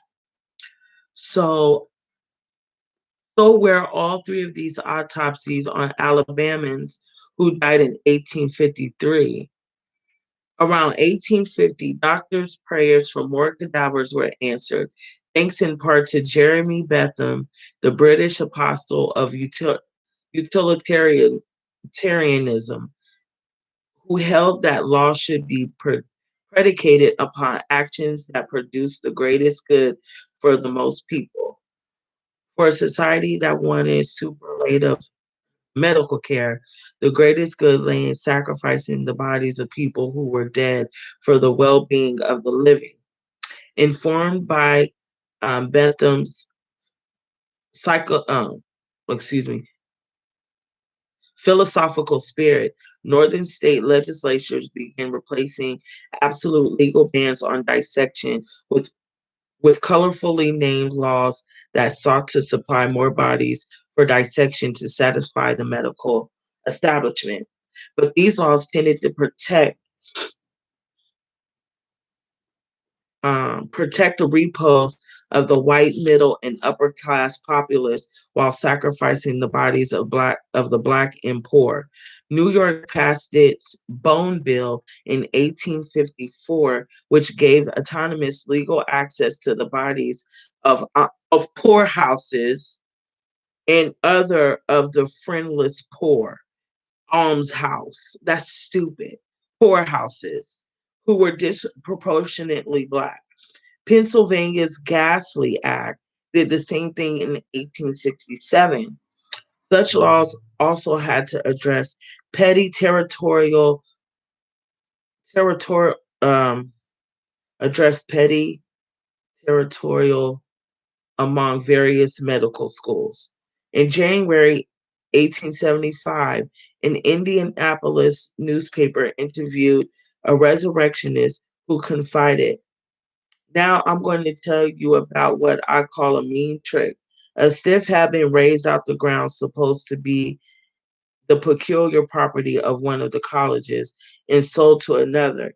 It wasn't much of a stiff, a poor, miserable, emas-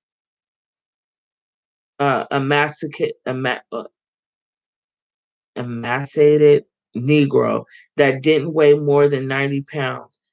But it made the faculty of College Matters and Hornets to think that stiff out of the ground had been sold to a rival college. A faculty of blank college Matters and Hornets to think that a stiff out of their ground had to be sold to a rival college. Oh my God, you sound stupid. Many blacks claimed that some night doctors killed for anatomical specimens, and Edinburgh's 1828 Burke and Hare affair had demonstrated that this was a real risk. Between Christmas 1827 and October 28, William Burke and William Hare murdered between 16 and 23 Scottish residents and sold their bodies to anatomy professor Dr. Robert Knox. Damn, for for 7 to 10 pounds each. When they were discovered, Hare gained his freedom by turning Crown's evidence against Burke, who was convicted and hung on January 28, 1829. His legacy included um, eponymous terms, Burking, which denotes a murder, and we say Merkin, usually by suffocation, carried out and sold to an autonomous. Knox was acquitted as what usually happened when physicians were discovered in collusion with body snatchers. Doctors went free while their black and lower class Confederates were punished. In America, the 1886 burning of Baltimore resident Emily Brown has been amply documented. Brown was a poor white woman who lived in a black neighborhood, and her body sold to the University of Maryland sold School of Medicine for $15 by John Thomas Ross and Albert Hawkins. All that noise is gotta stop.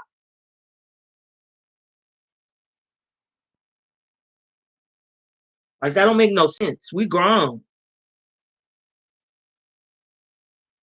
Business associates of Anderson Perry, the school's Black Resurrection Man, aroused suspicions.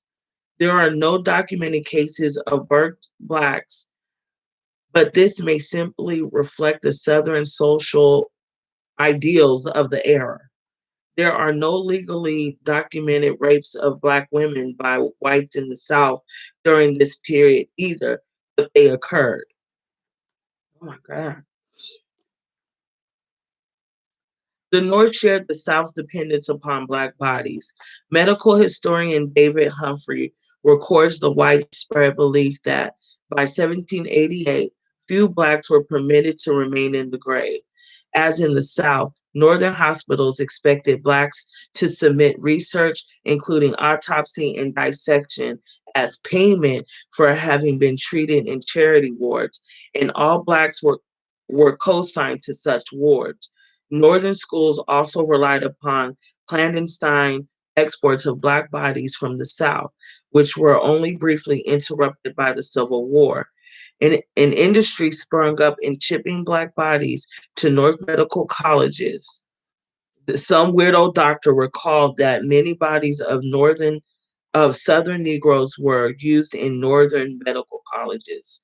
A professor of anatomy in a New England medical school told me he had arrangement under which he received in each session a shipment of 12 bodies of Southern Negroes. They came in barrels unmarked turpentine.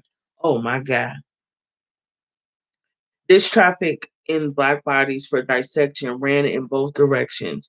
The 1841 travel memoirs of Englishman James Silk Buckingham contained this clipping. Here we go with their stupid ass vocabulary. More pork for the South. Yesterday morning, it was discovered that a barrel, which had been put into the office of Charleston Packet Line for the purpose of being shipped to Charleston, contained the bodies of two dead Negroes. The contents were sent up to the police office and placed in the dead house for a coroner. Oh, thank goodness he don't talk all stupid like those other guys. The barrel's contents were addressed to the professors of a medical school. Buckingham added that this was the fourth such discovery that month. No further inquiry appears to have been made into the matter, as if they were altogether beneath the notice of white men to trace out these traitors in dead bodies of Blacks. Black graveyards were favored hunting grounds of northern body snatchers.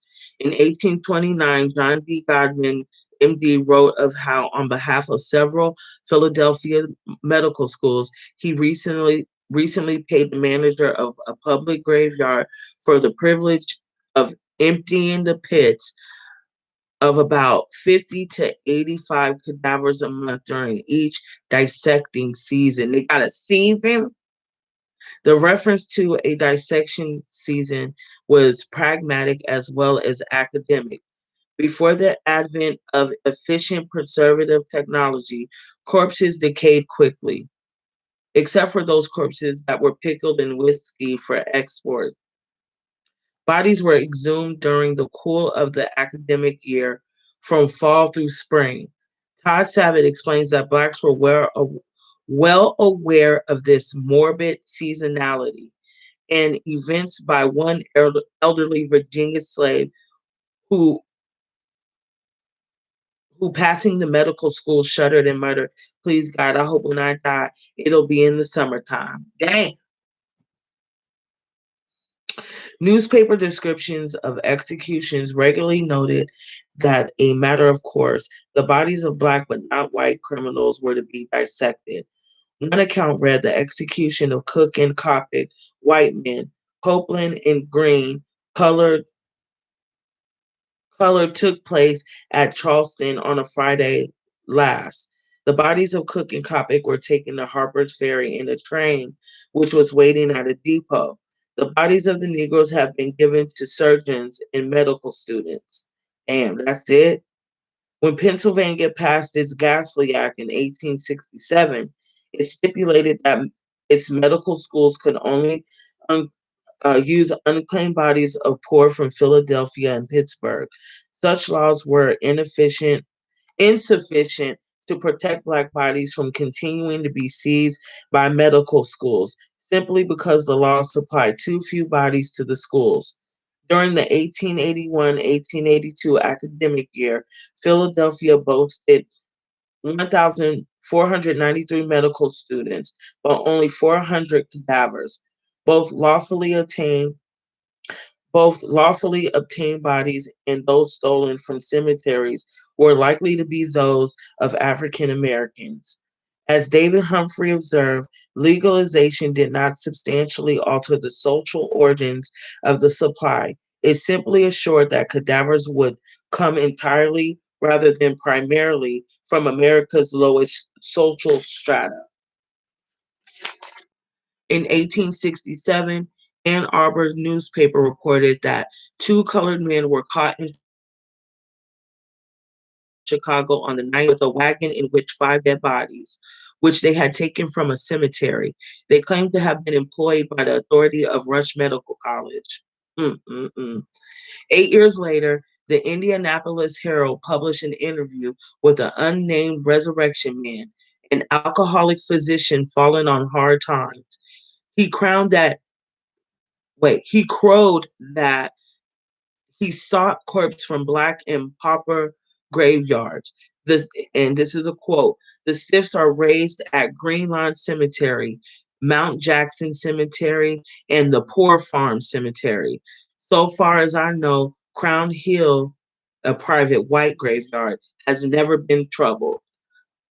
Northern medical schools recognized that being unable to acquire sufficient cadavers to attract medical students could mean their dissolution. So they imported black corpses, and in 1933, Howard University's Dr. Montague Cobb, the first African American professor of anatomy, ironically to the unconsciously impl- un- alluded to the unconsciously implications. Our colleagues in the anatomy laboratory recognized in the Negro a perfection in human structure, which they were unwilling to concede when that structure was animated by my bad, by the vital spark. The clandestine nature of such transactions made estimating the relative numbers of such bodies difficult. But in 1935, Cobb rose to the challenge by analyzing the 2,139 cadavers that had passed through the laboratory, of anatomy of Western Reserve University in Cleveland, Ohio, since 1835. He showed that the bodies of whites were initially used in the Midwest, but that but they were rapidly replaced by imported black bodies. Cobb found that, in contrast to white cadavers, which were local, a heavy majority of Cleveland's Negro cadavers emanated from southern states: Georgia, Alabama, South Carolina, Tennessee, Virginia, Kentucky, Mississippi, North Carolina, and Arkansas. Oh my goodness. Oh, the wartime exodus of blacks from the South, that part, The imported Black bodies were replaced by those of resident Blacks, out of all proportion to immigration trends. Although there were 12 times more white than Negro deaths, only twice as many whites arrived at the laboratory, or relatively 6 times more of the Negro dead. Mm-mm. In the last 5 years, the proportion of Negro to white cadavers has been much greater than would be expected from the number of city deaths. Northern Medical School also employed strategies to make the most of Black and poor white populations they had. For example, on February 20th, it smells like something is burning. Somebody burning their food. I ain't gonna help them. They too loud. February 20th, 1810, Dr. Warren and Professor of Chemistry Aaron Dexter presented the President and Fellows of Harvard University with a memorial and petition of the removal of Med-Lec to Boston, in which they made their case for moving Harvard Medical School from the university's home base in Cambridge across the Charles River to Boston, where it could avail itself of cadavers from the poor Black and white of the poorhouses. Warren successfully argued that one of the great objects of the school was to offer students cadavers for dissection, without which Harvard might be eclipsed by other medical establishments, even in the remote areas of the country. Later that year, medical school moved to Boston. Oh my God, that's so true because they're right off of that's not a medical I was about to say medical park. That's not American Legion. That's on right on River Road. Let's see. What you make a left. That's River Street or River Road. If you just keep going up, there's a once you cross out of Mattapan and you go into is that Dorchester right there? That's Dorchester. If you just ride that straight through to the left, they have the it's a medical school right there, right in the middle of the hood. It's a medical school right there. And they have different, you know, like botany places in certain areas, and it's a lot of different I don't know what you call it, facilities, I guess, in different areas in the city. And it's ill how some of them are placed right in the middle of the hood. Um, as slavery was abolished in most of the nation, acerbic protests and occasional riots further scarred the medical establishment's relations with Black communities. In December 1882, screams and curses rent the air as the Philadelphia morgue was thronged by distraught Black mourners who had come to retrieve the bodies of their recently buried loved ones. Damn, that's sad. They were drawn by sensationalistic newspaper accounts, of an intercepted grave robbing the night before. At 11 p.m., the newspaper reporters had stopped a wagon driven by two white men, Frank McNamee and Henry Pillett. In the back, a Black man, Levy Chew, perched on an oil cloth that hid bodies uprooted from Lebanon Cemetery. Ah, hold on, y'all. Let me mute that.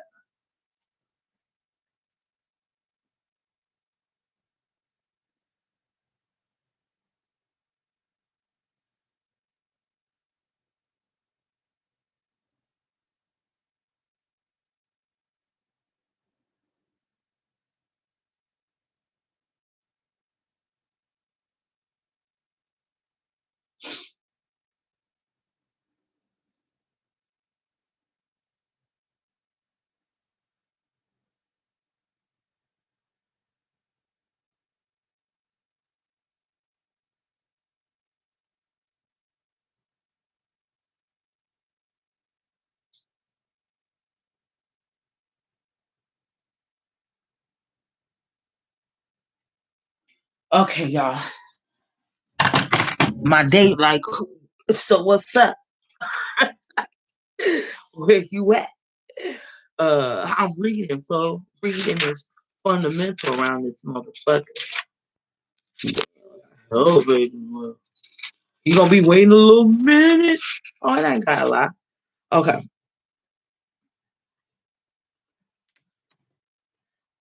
Been in here. What time is it?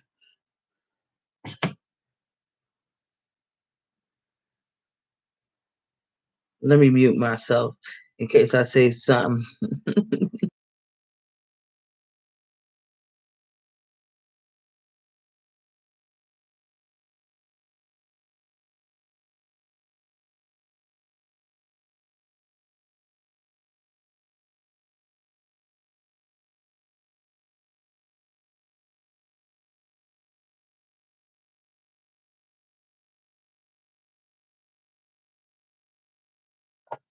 Okay, I decided not to say something crazy. Okay. Ba, ba, ba, ba, ba.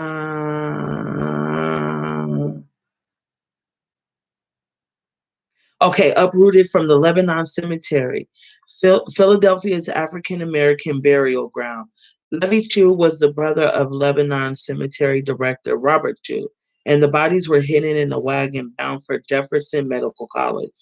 Frank McNamee confessed that for 3 years he had hauled bodies from Lebanon Cemetery to Jefferson Medical College at the behest of Dr. William Forbes, Jefferson's chief anatomist, who had given oh my God, McNamee keys to the anatomy laboratory for greater convenience in completing deliveries. As gatekeeper, as a gatekeeper of the cemetery, and the resurrection man's brother, Robert True, was complicit and presumably received his share of $8 that Forbes paid for each body. $8? Now the intercepted bodies lay in the city morgue, awaiting identification by family members, even allowing for even for the newspaper hyperbole of the era. The scene was a heartbreaking one.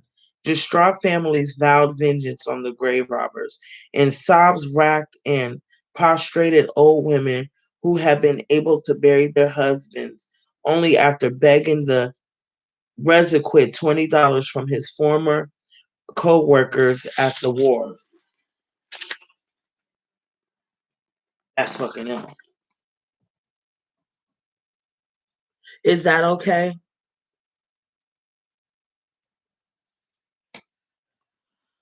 Utilizing a disquieting double standard, African Americans excuse the resurrectionists and blame doctors. An African American minister raged against doctors, saying they set the plot afoot and used the men under arrest as, client tools. But the law didn't agree. A jury of 11 whites and one black sentenced the three grave robbers and the cemetery director to 10 years in prison terms. But they should have locked the doctors up too. What the fuck? On the witness stand, Dr. Forbes admitted he had paid the resurrection men for 150 bodies a year, but he said he enforced a strict don't ask, don't tell policy concerning the yeah provenance of the bodies. Seemingly unmindful of the irony, the Philadelphia newspapers praised his subsequent acquittal with the same fervor with which they had condemned the resurrectionists. They did chide him obliquely for having perhaps acted ignorantly or unthinkingly. Are you fucking kidding me? In both cases, judgments were issued along racial fault lines, not according to ethical or legal precepts.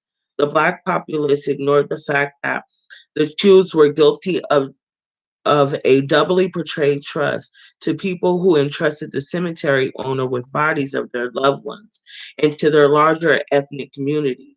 The racially imbalanced jury and newspaper exonerated the white physician and focused blame on the grave robbers. Ain't that a bitch? Like, I'm hella grouchy watching the bones. Yeah, taking hella long.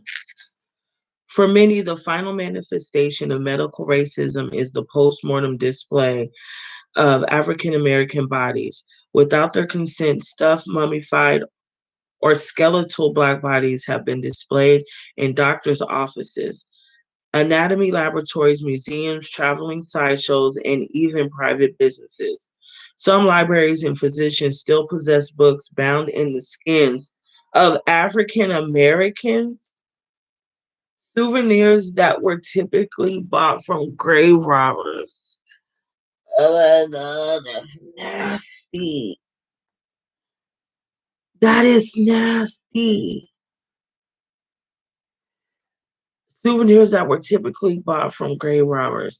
Even in death, African Americans were bought and sold. They put my mother on display like a monkey in the zoo, complained tired Brooklyn teacher Frances Oglesby in 2001 as she announced her suit against the College of Georgia for the return of her mother's remains and $800,000 in damages for pain and suffering. Should have said like 20 million. But and then well anyway, all that remains of Oglesby's mother, Bessie Wellborn, is a skeleton that has hung on display for a half a century in the pathology laboratory of the same school that hid African American bones in its basement. Ain't okay, that is fucking disgusting. However, Wellborn, a poor, frail African American woman who lived in Lincoln Country. I feel a little nauseous. I'm sorry. Who lived in Lincoln County, 60 miles northwest of Augusta, was co-signed not to obscurity, but to display as an object of horrible wonder. Why? She suffered from Paget's disease, a bone disorder that deformed her skeleton so monstrously that she died of an ailment in 1950. At age 28, Augusta surgeon Peter B. Wright fully explored Wilborn's crippling bone deformities when he performed her autopsy, which he vividly described in a 1951 Journal of Bone and Joint Surgery article. Wright then removed the flesh from her body and reconstructed her skeleton, which he displayed at that year's winter meeting of the American Academy of Orthopedic Surgeons in New York City. Her bizarrely arresting bony cage won Wright a medal for originality.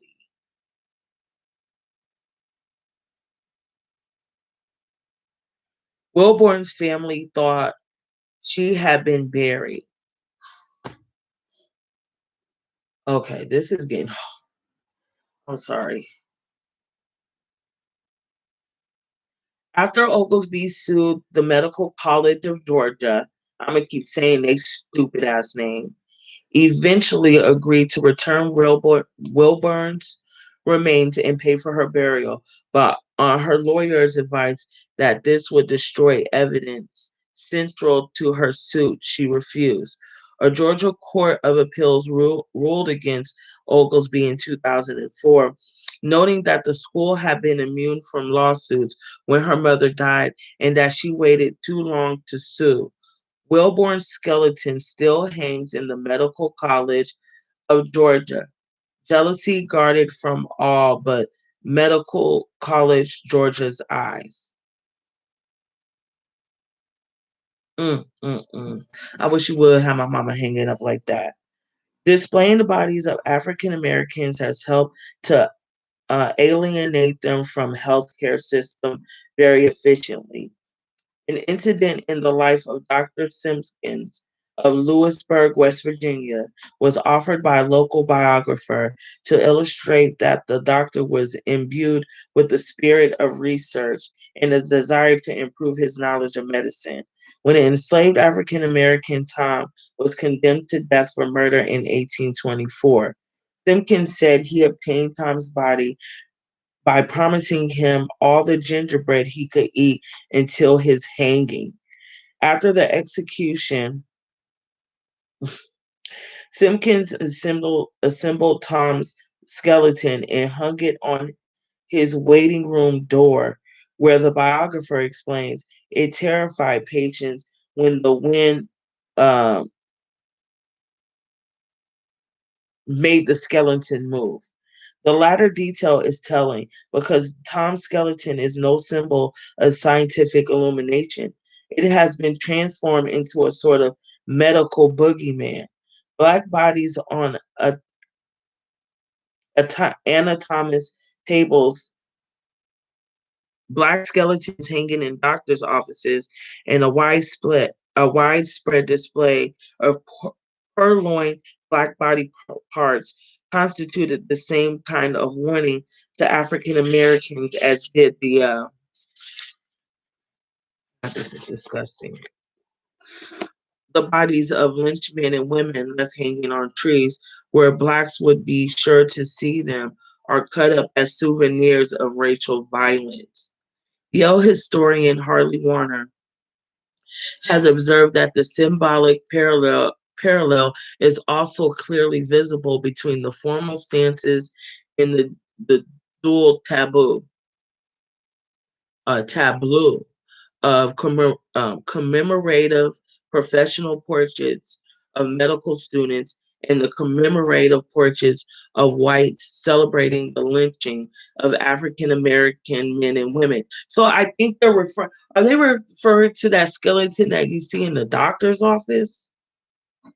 Warner has also noted that posing for professional portraits in anatomy laboratories with remains of dissected cadavers became an important professional ritual for medical students, a sort of specialized class portrait that highlighted their new professional and class standing, their completion of anatomy course, an important medical rite of passage. Before 1920, the students were nearly always white and the cadavers often black. Images of African Americans who were lynched and dissected were treated alike in several telling ways. The dead bodies were often horribly mutilated. Body parts were excised and missing, and they were burned, castrated, or fresh wounds were visible. The bodies were also posed in undignified attitudes that accentuated whites' dominance over them. The lynched were shown handcuffed, bound, hanging, gagged, and tied to stakes, and the dissected had been flayed, propped up with playing cards placed in their hands, cigarettes in their mouths, posed in chairs, or dressed in outlandish clothes or hats. The dead bodies were often stripped nude or partially so, while the revealers tend to be, well, even festively dressed. The white groups project an air of jubilant camaraderie and tend to look directly at the camera in an unselfconscious, even proud manner. Did you hear what the fuck I just said? Souvenir images of both types were often distributed in forms of photographs or postcards of the anatomists or lynchers with the body. Actual body parts such as fingers, ears, patches of skin, and bones were seized, sold, and collected as souvenirs.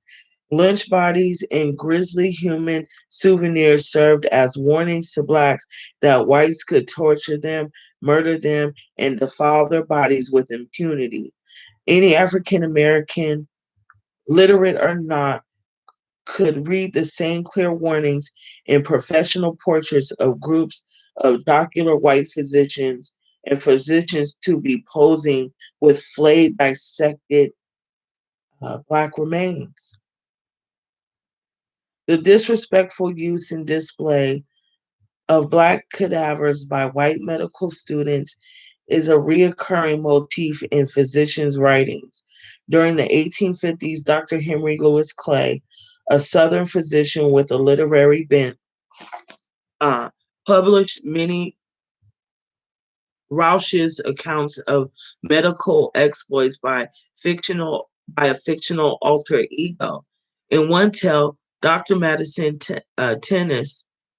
Tensis, Lewis's protagonist, is a medical student who directly enraptured with the daughter of a Kentucky scion. Tennis ventures into a basement of his school where he spies a group of corpses, including that of a mother and infant. And here's a piece of that. I strove to depart, but something formed a bond of association between that dead nigger baby and myself, which held me to my place, my gaze riveted upon it. I just wanted I wanted just such a subject, one I could carry up in my private room and dissect whilst I was waiting for my meals, something while away my tedious hours with. Okay, that motherfucker is nasty. On impulse, he steals the body, hides it beneath his coat, and darts into the street where he unexpectedly encounters his intended intended and her father and collides with him, spilling the dead baby at their feet. My cloak opened as I fell, and the force of the fall bursting the envelope out in all its hideous realities, rolled the infernal imp of darkness upon the gaze of the laughing, but now horrified spectators. Lewis's other disturbing tales also featured met. You know what? I'm gonna put a what's on here. This is based in Kentucky, so now I want to know. Lewis's other disturbing tales also feature medically abused Black bodies, including one in which he hides the face of a hair-lipped albino Negro in his rooms to frighten the snooping landlady. Even Mark Twain's classic Adventures of Huckleberry Finn includes a tale of horror in which Jim, Huck's 40-year-old Black companion, is forced by his medical student owner to warm up a corpse he cannot see on a dissecting room table in a completely darkened room to get him soft so he can cut him up. Oh my God. Interestingly, this tale is now deleted from the editions of this book. Such narratives unveil the social acceptability of treating Black bodies disrespectfully and the widespread understanding that corpses used for anatomical dissection were Black. In Dr. W. J. McKnight's memoir, The Pioneer Doctor Recollections of a Body Snatcher, he regales readers with the tales of his years as a cadaver procurer, including a section entitled How I Skinned the Nigger. Okay, I extra gotta remember this page. This is page 137, and we getting a whole lot off this page. One especially repugnant tale manages to combine racism with implied sexual aggression and actual medical cannibalism. His fellow medical students play a prank upon McKnight by placing a cadaver in the bed of his darkened bedroom. Sliding into bed, he fills the body, turns on the light, and sees that the cadaver is that of an African American woman who he dubs Black Sue. Admiring her color and admiring neither her color nor her temperature, he it, exacts his revenge by cutting flesh from her body and arranging for it to be cooked and served to his tormentors. Such cadaver stories reflect the importance of enduring anatomy and dissection as a rite of passage and bonding ritual for medical students. Medical aggression against Black bodies, whether literal or literary, not only served to foster cohesion among students, but also placed Blacks firmly outside the medical circle. Whoa, whoa, whoa. Oh my God, how many pages? I'm ready for some wine. Okay, two more. Damn, I'm out on with the biscuit. Hey. Old habits died hard. Do I look crunchy? I feel like my face all screwed up. Looks, made the screen small so I can't tell. I need something to drink. I need some wine. Hate this. Mm. Oh, that's what I use to cover my lens. I'm talking about I'm not gonna be lingering after I'm done with this chapter. I'm out. Not only do I got a date, I need a drink for my date so I don't be all in my all in his face, like thinking about what I just read. What you thinking about? What I just read? I can't lie. I'll be looking like, let's get through this. Old habits die hard. The use of Black bodies for anatomical dissection died slowly in the South. As the 20th century arrived and progressed, the racial disparities in cadaver use persisted. So did the threatening display of Black bodies. In 1912, when in battle African American medical student Louis Tompkins Wright walked into his first day of anatomy class at Harvard, he was greeted not by his fellow students, but by a strategically placed Black male cadaver swinging in front of the room by ice tongs inserted in his ears.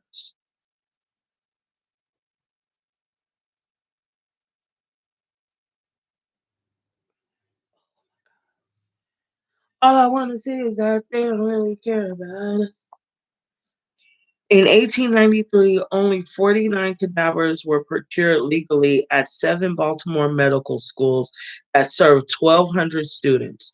Johns Hopkins was the law abiding exception.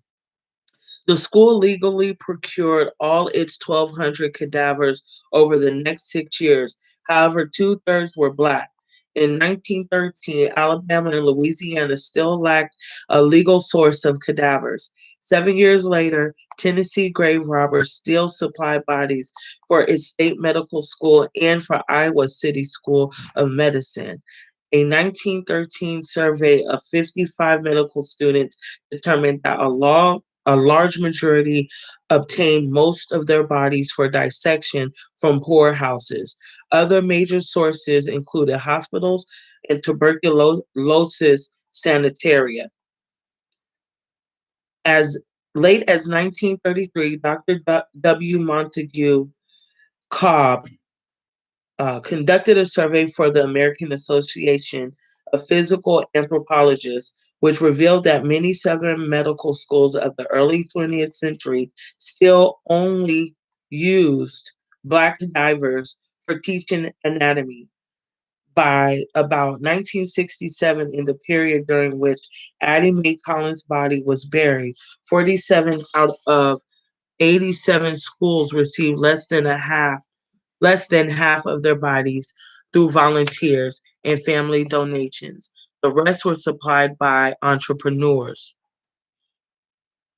Compared to the past, in which African Americans constituted the majority of such bodies, anatomists assure us that today no such ethnic disparity exists. But there is no way to prove this because no federal oversight agency exists and no ethnic data are recorded. Moreover, anatomy professors involved are reluctant to discuss the the provenness of the bodies because each time an expose hits the newspapers, donations fall. In 1968, the federal uniform anatomical gift act was implemented to modernize the distribution of cadavers for medical use. And each state has its own version of the UAGA statute. Today, cadavers are used not only for medical school anatomy laboratories, but also for scientific research and specialized surgical training. So the laws, also govern the distribution of cadavers to mortuary schools, uh, feet to schools, feet to schools of podiatry, heads to plastic surgery residency training programs, and so on. That is so nasty. The laws that dictate the distribution of bodies still foster disparities based upon income, class, and race. In general, the bodies that are used for anatomical dissection and research without the person or his family's permission are today's version of the friendless poor, the homeless, and the proportionately more blacks than whites are homeless. Another group whose bodies are relatively likely to be donated are poor persons whose family cannot afford to bury them. According to Todd Olson, MD, professor of anatomy at the Albert Einstein School of Medicine, these persons are more likely to be minority group members, but he could provide no statistics to support this. Thus, the disparity still exists, but in a less dramatic form. One black bodies in many anatomy laboratories outnumbered white ones. Now they do not now they do not, but they remain present in numbers that are larger uh, than their representation in population. No one has documented how much larger, but the troubling disproportionate prevalence of Black body parts such as organs, corneas, and other tissues is suggestive that Blacks also make up a greatly disproportionate number of the entire bodies that are used in research. An overrepresentation of Black body parts and organs in transplantation and in industry is driven by legal and medical policies, such as the 1987 amendment of the UAGA, which licensed the non consensual retrieval of body parts. Oh my God. Bitches, this is the last page. Finally, shit. I don't like this chapter. It's getting worse and worse, chapter and chapter. Yeah. Medical policies bias. I'm about to rip my book in half. I'm trying to fucking. Yeah. Medical policies includes bias in organ recruitment and human uh, leukocyte antigen (HLA) matching requirements, which exclude more Black than white organ recipients, and thus render transplant kidneys unavailable to Blacks, but not to white. So they're using our shit, but don't want to give it back to us. In short, legal bias also exists in the form of presumed consent statutes, which were enacted in the 1980s to increase the number of organs donated for transplantation, and which uh, in practice provide Black body parts without the consent or the knowledge of the descendants or their families. 29 states allow the coroner or his representative to collect or harvest tissues and organs for transplantation and research via various presumed consent statutes, which presume that uh,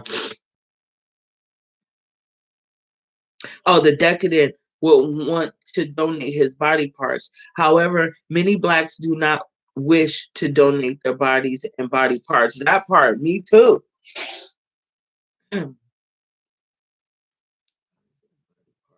Only 5% of Black Americans surveyed by DePaul law professor Michelle Goodwin considered presumed consent a legitimate source of organs.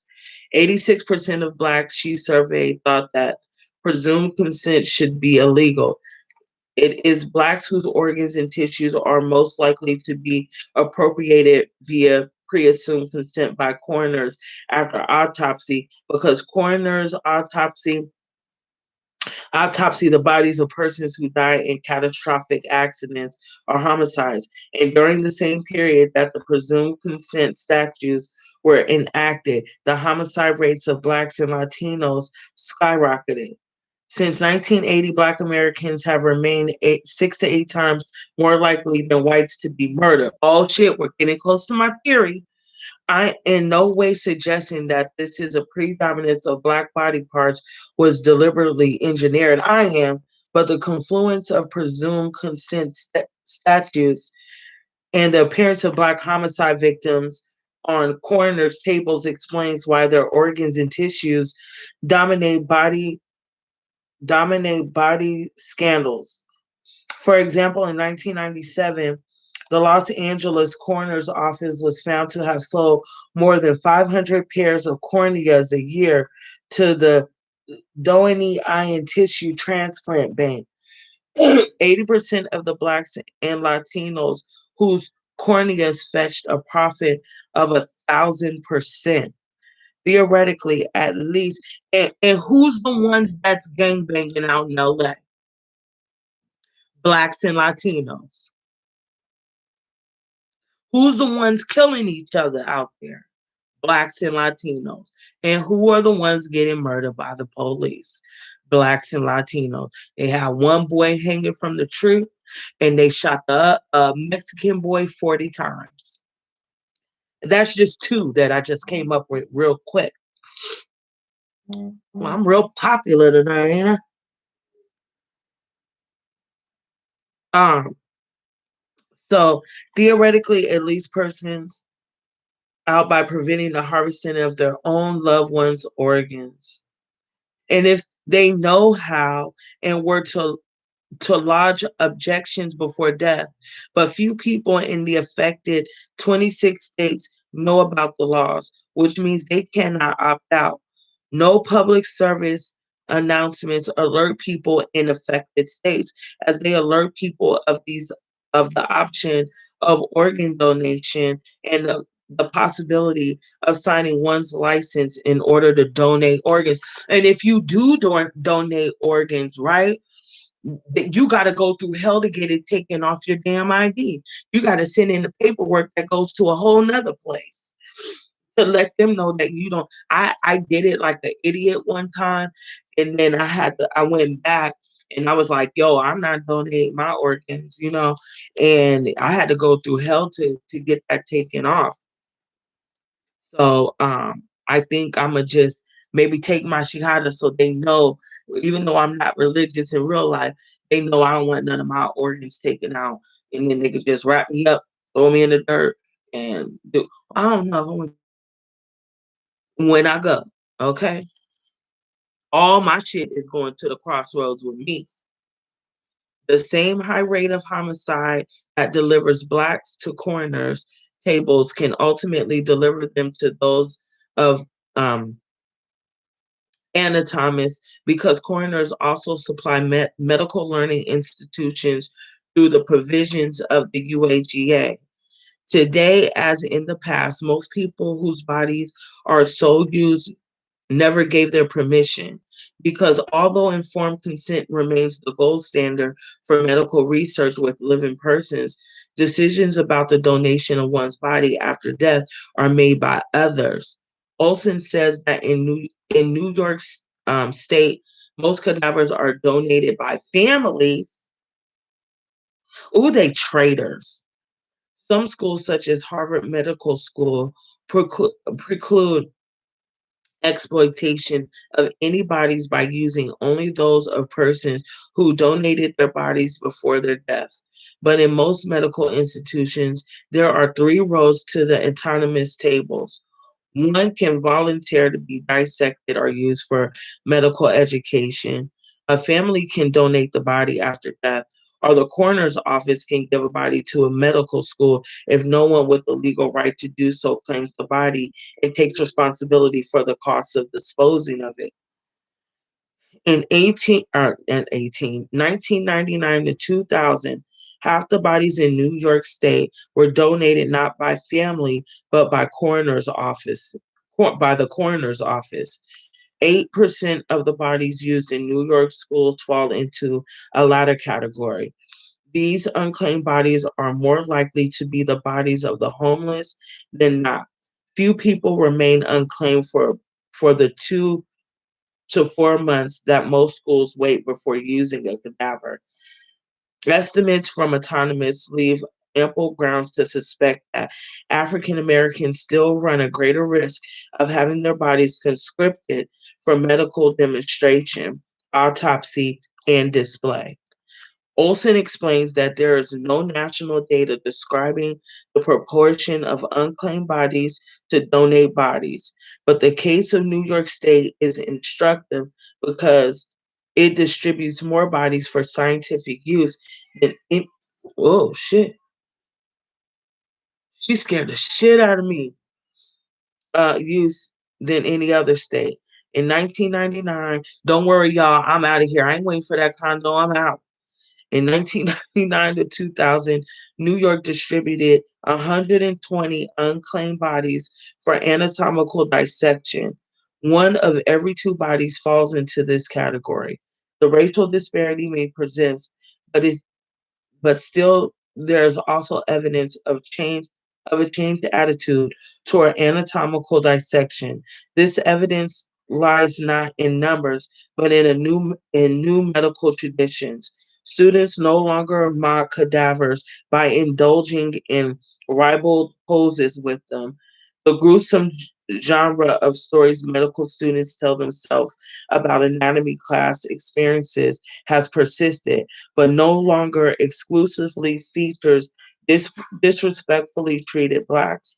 Most hopeful is a new tradition, the anatomical memorial service.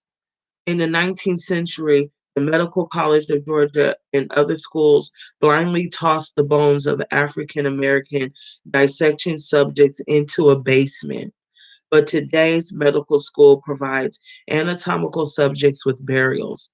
Many medical schools also hold memorial services at the conclusion of each anatomy course. Family members are invited and students offer prayers, poems, thanks, and remembrances. There are candles and tears. One would be hard pressed to distinguish these services from the memorials for any beloved friend or family member. That was hard as fuck.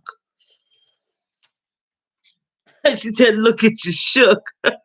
The book got me shook, son. The book got me shook. We got through that hard ass goddamn chapter 5. I thought chapter 1 was a beast. Oh my God. Oh my God. I'm gonna have to burn sage, drink some Zinfandel.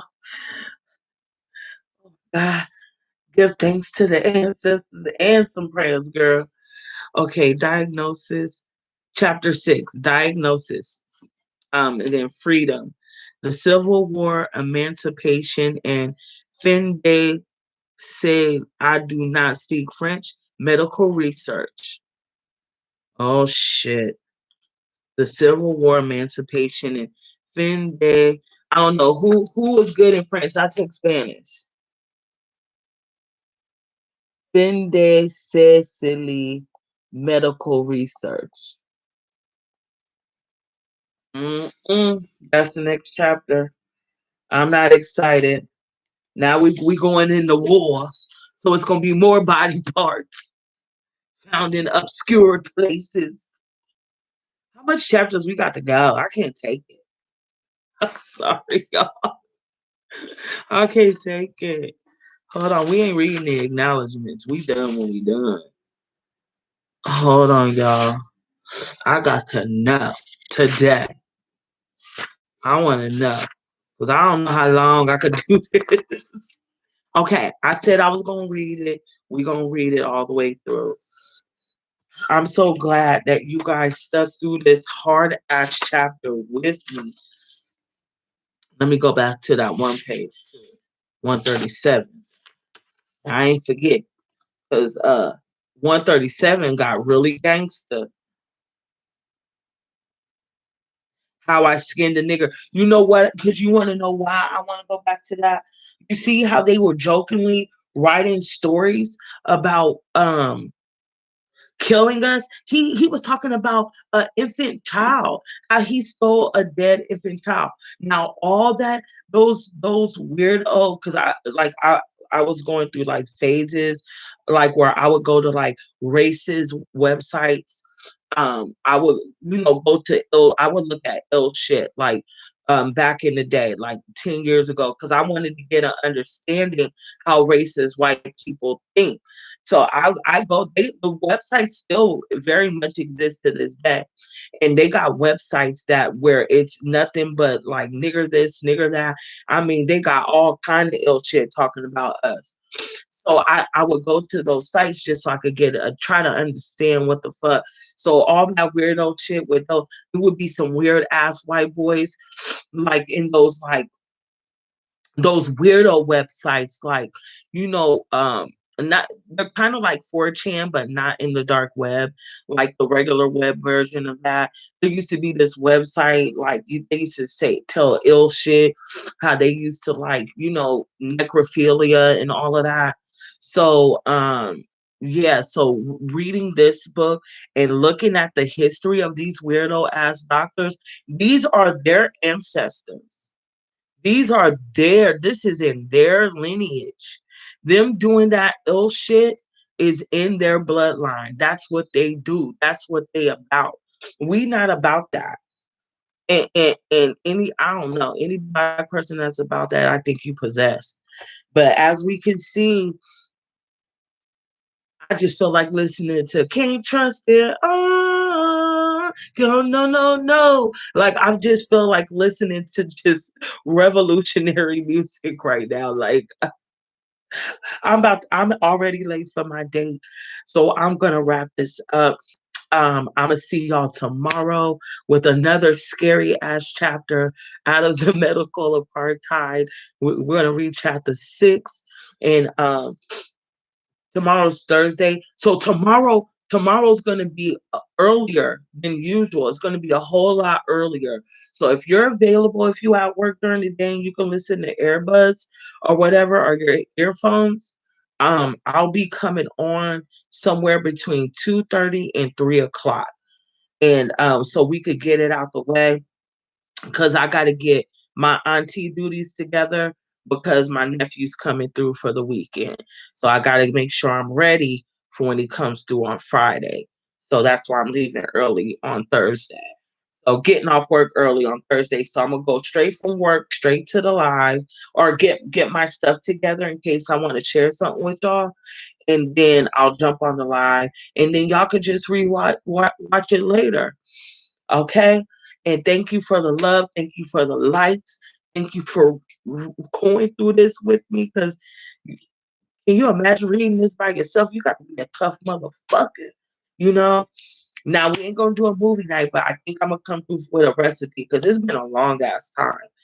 And I was just going through a weird ass phase where I didn't want to be around my roommates at all. Because sometimes I just hella don't like them, and then sometimes I do. So, anyway. Anyway, thank you for coming through. I'll see y'all tomorrow. Okay. Share if you care. Share if you dare. We're trying to get to 1,000. Okay. We need over 1,000 Care Bears. I need y'all help. I'm specifically asking for help. Okay.